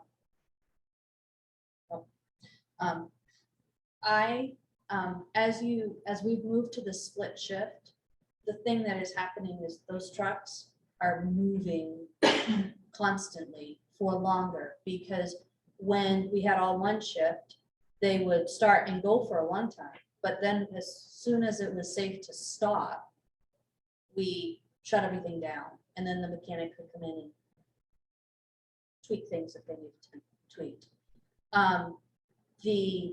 With the advent of the shift, we stay in 16-hour shifts, so that equipment is moving until everything's cleaned up, which takes longer. So we keep moving that. So if the storm is 12 hours long and there's 10 hours of cleanup after the storm, we would stop at 12 hours as soon as we got things safe enough for people to go because we had people who were in trucks for a long time and needed to go home and go to sleep. Now, with our shift schedule, those trucks keep running around the clock with different people in them.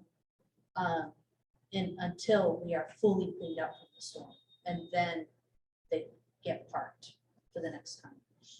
So we're not bringing them in as often or as frequently throughout that time for the mechanic work? So they're getting pushed harder, longer. Yeah. So there is more wear and tear on those vehicles, I guess is what I'm trying to put out. And there is, our mechanic is a little bit of a unicorn. It would be unusual to see mechanics that plow. That is not a, we lucked out. Richard is fabulous, but, and, you know, I was in the truck with him this year for one of the events, and listening to him try to plow and try to walk people through how to fix things was, I mean, in one storm, he was walking two people through issues that only he really knew how to do. So I think that's kind of the other piece. So let's resolve this position. Sorry to ask more questions. No, I just, that's okay. I guess I'm not sorry, but I've got, keep it. I think I'm inclined, I'd be inclined to not fill this position, but it sounds like I may be outnumbered, and that's fine. Well, I yeah, will that's- hold back the collaborative process. And I'm not trying to climb on and be Yeah. part of her, but I prefer to run the, so that's, I would The be, grouchy corner over here. yeah, right. I'm in favor of keeping the position, so I would be a majority. But let's go back to the front-end loader. I do like the idea of pursuing. What was the 5 year? Sorry. 5-year was 56,000. 56. 56, no, 56. No, 55,945, so I called it 56. I think this is a question that, when we look at what else is coming up, Sophie, and capital improvements, do you have a feeling of whether 3 or 5 makes more sense? Given the difference in the interest rate and where we are, I probably would do 5. And 5 is the 3.7. 3.81, which is, again, good rate. Still not bad. Try to buy a car at that today. I'm gonna try to never have to buy a car again, personally. So Sophie, if we go this route, then the 250 would be, our first payment would be 56. 56 this year. Assuming or whenever. So I can structure it any way. I think I would talk with the first about monthly, if to see what that drops. I don't know if it's a lot. But a lot of the time, we've done it 2 different ways. We've made an initial, like with the holder, we made an initial payment when we bought the holder. And then did 2 payments after that for a 3-year. It reduced the total payment over time. Right. We could do that again this time.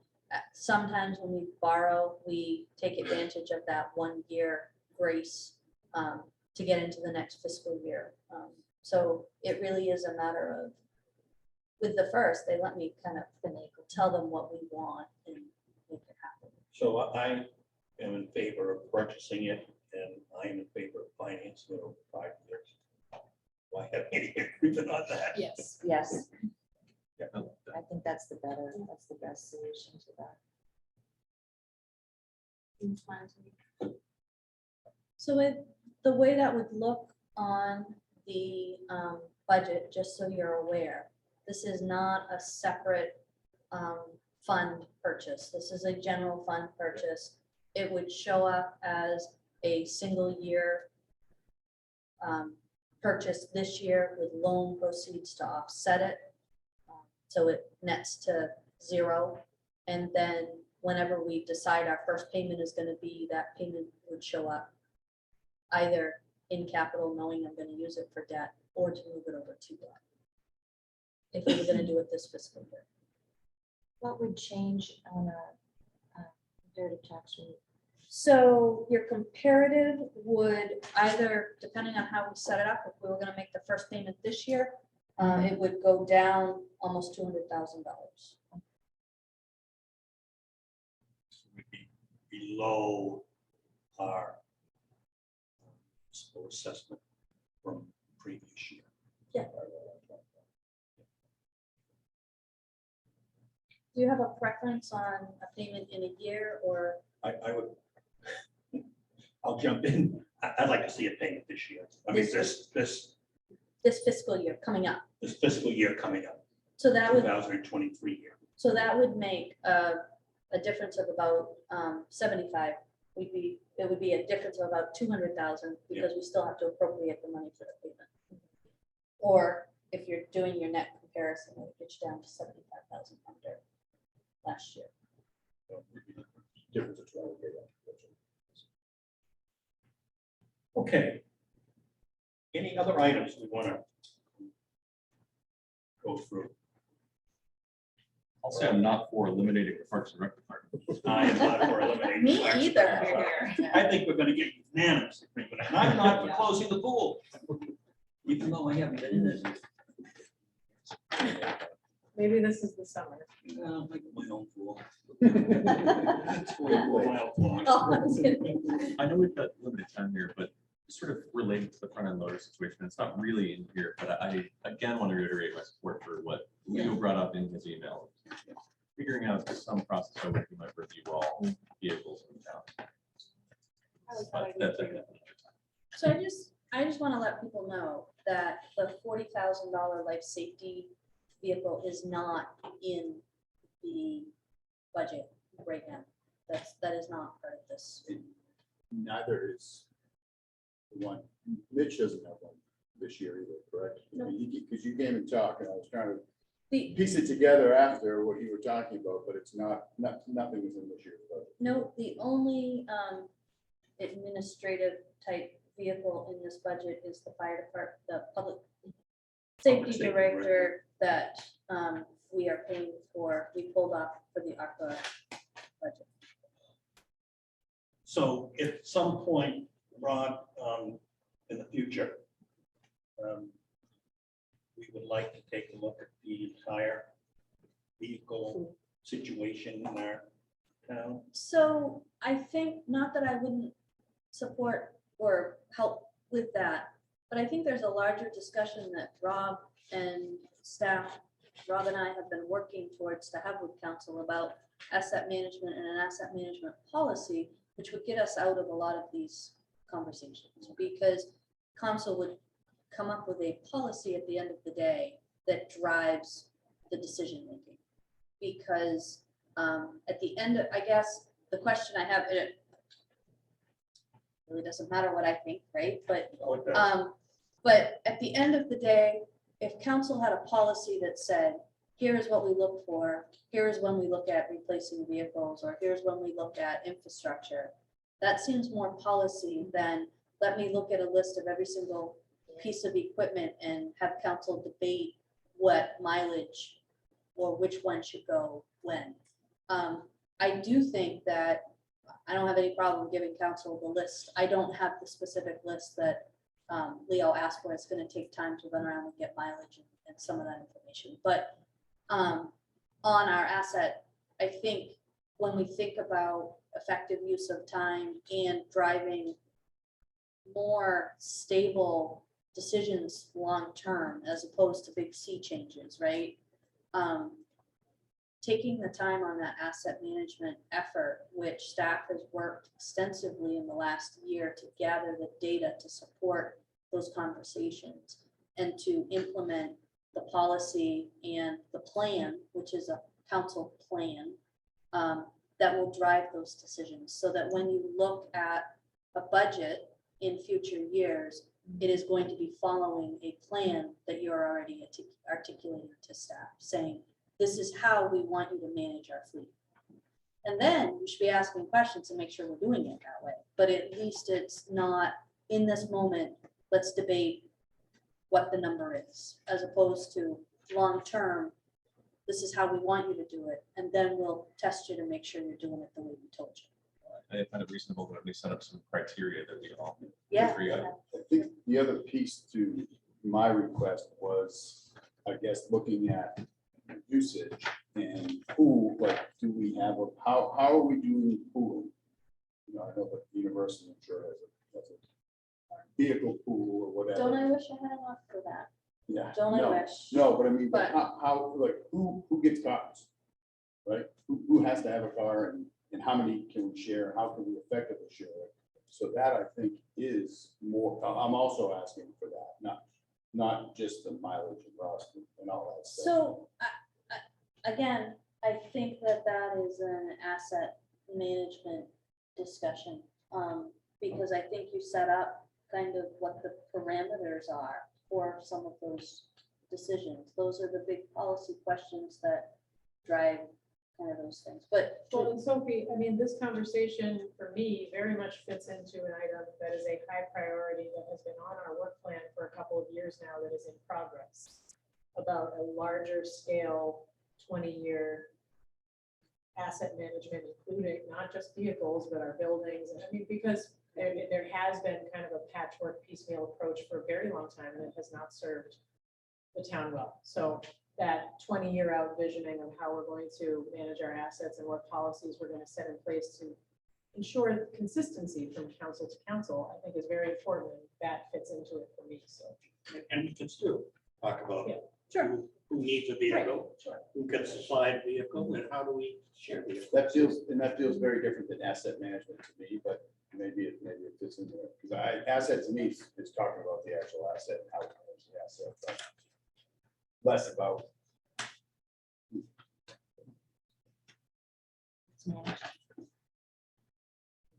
Okay. That's an item for future discussion. Anything else?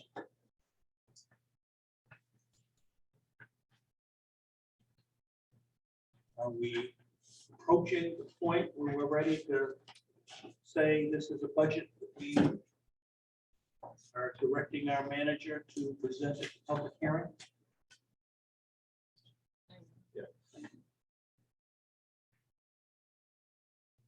Should we see another budget summary compared to tax rate sheet first? But we know it's going to be a lot lower. I know. It's going to be a negative number. Does everything in the big budget get updated and that feeds something, or is this, because it seems somewhat separate at times? Does something feed this, or are we just manually? Oh, no. Nothing does feed it. No, I go in.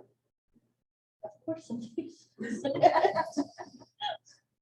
But I mean, does the Sophie just big makes the document, numbers does the up. big document out feed this, or is it Yeah. pulling and putting it on there? I like sevens. Let me put some sevens in here. Can I get a random number? It's very interesting.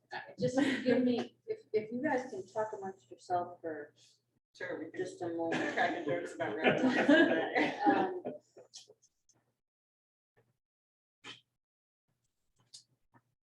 Just a little bit more about procedure in this upcoming public hearing. Oh, that'd be great. Yeah, I'd love to hear about it too. And this is an opportunity for the manager to review and summarize the budget that we have arrived at and to accept public feedback on it. Feedback through Zoom, feedback through people attending.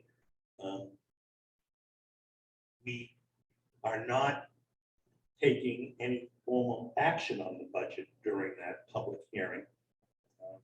We may decide that there was no significant information that motivated us to make any changes, but if there was that kind of information that motivated us to make changes, we would need to come back to review it. I guess we're going to actually have time to review it anyway, again, before it goes to formal adoption of the 27th. So However, even though we have the opportunity to review it again, what we would not want to do is hear very little from the public during public comment and then make substantive changes after the fact. Because the public hearing should be the budget that the council supports, and barring any significantly different information, is going to move forward to adoption. No, that's great. That makes sense. I'm glad to hear that there is time after the year Yes. for us to make responsible Absolutely.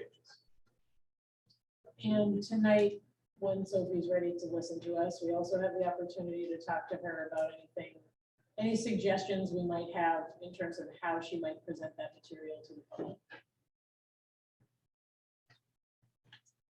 So for the purpose of this exercise, just because there are a couple moving parts in this, I am going to simply add revenue to the capital budget. There'll be more steps I need to figure out. I think I want to really show it correctly and show the entire loan and then the debt. So that's going to take a few more minutes. So let me just, And so that's, it's okay if you don't. no, I can, do it right now. I can. Well, will you send us kind of a final presentation or something anyway that Yeah. this will be part of? I don't feel- I don't- If you want to. I'm doing it right now. Just a If I can get back things to of an work. envelope number. If I can get things to work.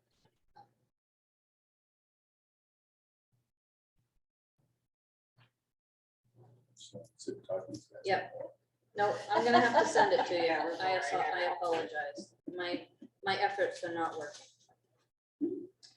So, I was confused with your explanation of how you show this. so you could show it one of two ways. You could show it as borrowing 200, the 250 minus the payment. But that's not really accounting wise what you're doing. What you're really doing is borrowing $250,000 and making a payment in year one. So you would show it as the loan proceeds for the full 250. And then on the debt side, you show your first payment this year. So you show the purchase of 250 as the deduction, you show the revenue of 250 as a loan, and then in the debts, 50 for the first year payment. And I don't know if I'm not connected, but the system isn't allowing me to make changes, and I don't dare. So we Mess up. should, I feel satisfied. A sort of fuzzy cognitive logic just goes into. But I will my get concept. something, I will get something out. I will get you a new one of those. And I normally do not reprint and update all the narratives. We fix the numbers because those have to flow into our Trio software. But I usually don't go through the process of redoing all the narrative. And normally what council would get from the updated budget is the departmental level, which is what you are approving. You don't approve line item, you approve cost center. And so normally we would give you just the update there in reprinted format. If you want more, let me know and I'm happy to do that. any suggestions on the presentation to the public? Do you have a suggestion? I thought you might.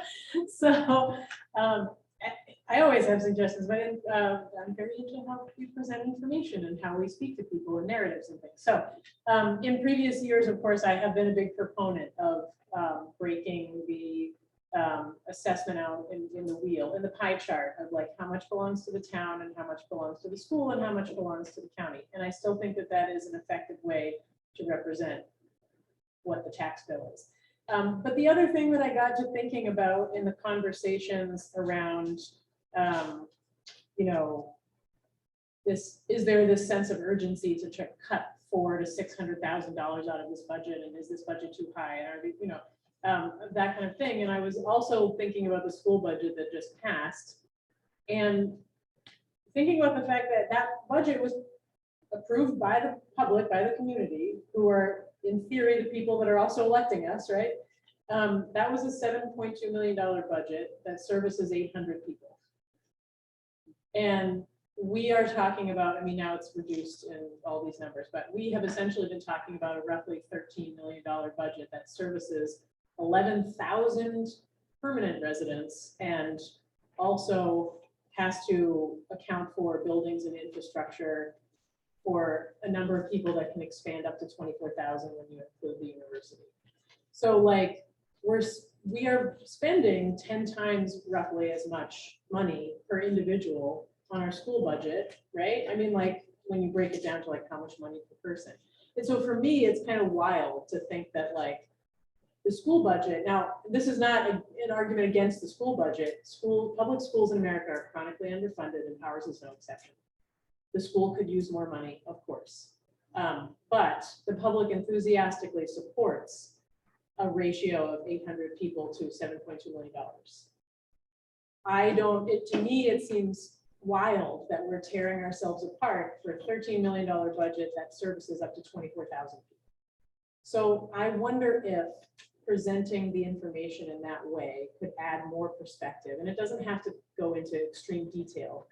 But I've also, the reason I've come about this is I've been looking at other ways like that people look at how you fund police departments and other kinds of public safety across the country. And frequently the arguments are made by breaking down this cost per person. How much are we spending budgeted per person on X item? And I think that that's a trend in how people are looking at budgets in general. And I think it would be interesting for the public to see what, comparatively, what we're actually doing with this. I know 13 million, it's a big number for me because I'm a poor person. However, when I think of what it does, it's like, wow, that's actually not a lot of money for what it does. So that's my pitch for a way to present that information. The only factual thing I would change in that I'm aware of, and I purposefully do not involve myself in school stuff. There's a whole body that does that. But you are comparing a net cost to the taxpayer against a gross cost to the taxpayer. So that $7 million is the school's expenses minus their revenues to what the taxpayer pays. The 13 million is a gross cost. So I think that would be my only concern, Megan, is there is a delicate balance. And I get what you're saying. As a staff person, you put me in a really tough spot to compare against, number one, an entity I know nothing about purposefully, no, nothing. I would have no problem with showing a per resident expense for the municipality. I would be very hesitant to get into talking about this. That's fine. That was what prompted me to think about it. That's where my logic I is can coming understand from. what you're saying. Yeah. I mean, I hear that, but that could be. I guess for me, the reason I was thinking of it too is because I think very frequently this time of year about the people who elected me and whether I am doing what they want. And so when I look at the school budget, I think I am probably doing what the residents might want. So that was prompted. It's fine if we don't. I understand the politics of tiptoeing into the RSU's business, and that's fine to leave that out. I just wanted to give the context so people knew where that thought was coming from. 2 points to that. I didn't go to the meeting. Did you? I think Tom. I did. I heard about it. No, I didn't. But typically there are about 17 people there, That might have been 23. 23 people. So I think we need to be careful about saying this is what the people want and voted for when it's 23 people. Right, but And they that do happens elect the school every board, year. but they do continue to elect this, right, you know what I'm saying? Like, so there are multiple ways that they're approving of the budget the school board. puts out. And the other point, which I think I would disagree on, is the 11,000 permanent residents. I don't think 11,000 permanent residents. Isn't that our population? That's our census data, which includes students, obviously. Who are, self-replenishing as well in a certain sense. So we always have that number of residents we're dealing with. But I understand your point, though. I think I agree with Tom in hesitating, and Sophie, and to get too deeply into the nitty-gritty of comparing ourselves to the school. Although I do agree that it would be helpful, you might already be planning to do this, to just show exactly what percentage of the budget we're actually responsible for, and make sure that that's alongside the other elements so that people understand. I think, and make it very clear that this is the section that we're responsible for. I think charts are good, whatever you can use them.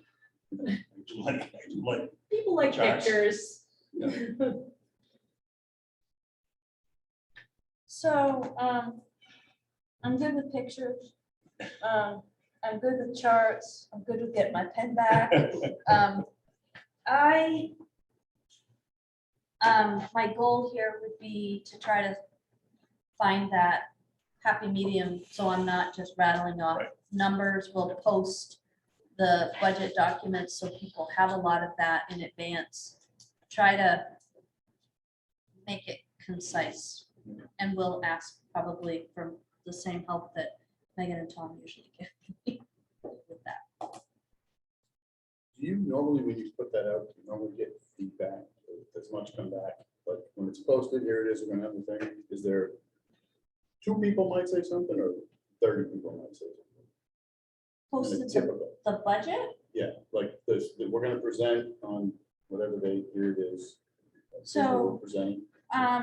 I think if we got, we normally get 3 commenters on the budget, 4, because Stu.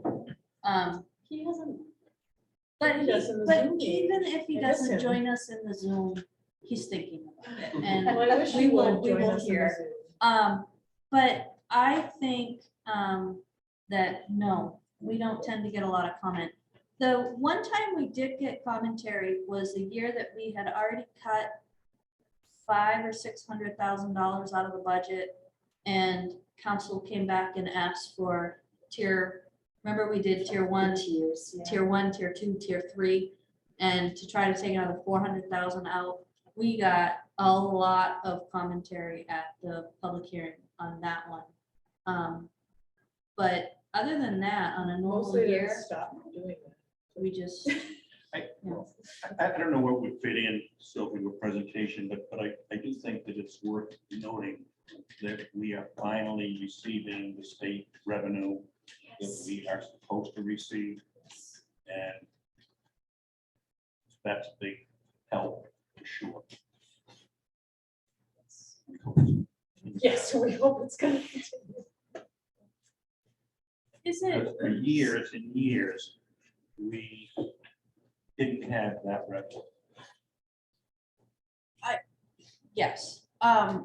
I guess my next question is, in some years past, I've done the calculation of what dollar amount the police department is, or the fire department of the mill rate. We have done that. Is that important? No. Okay.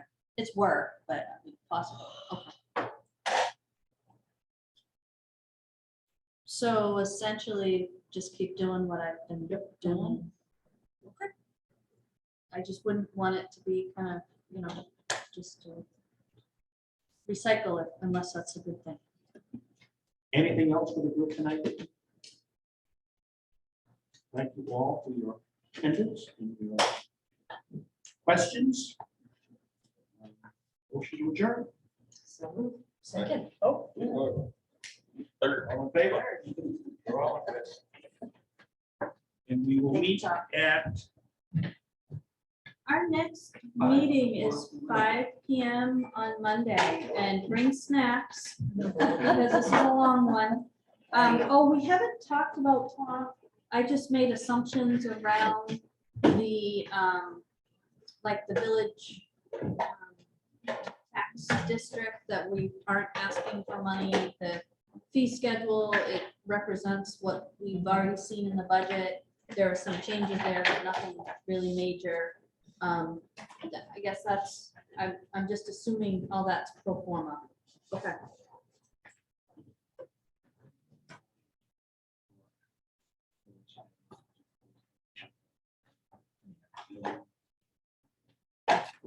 Just in case.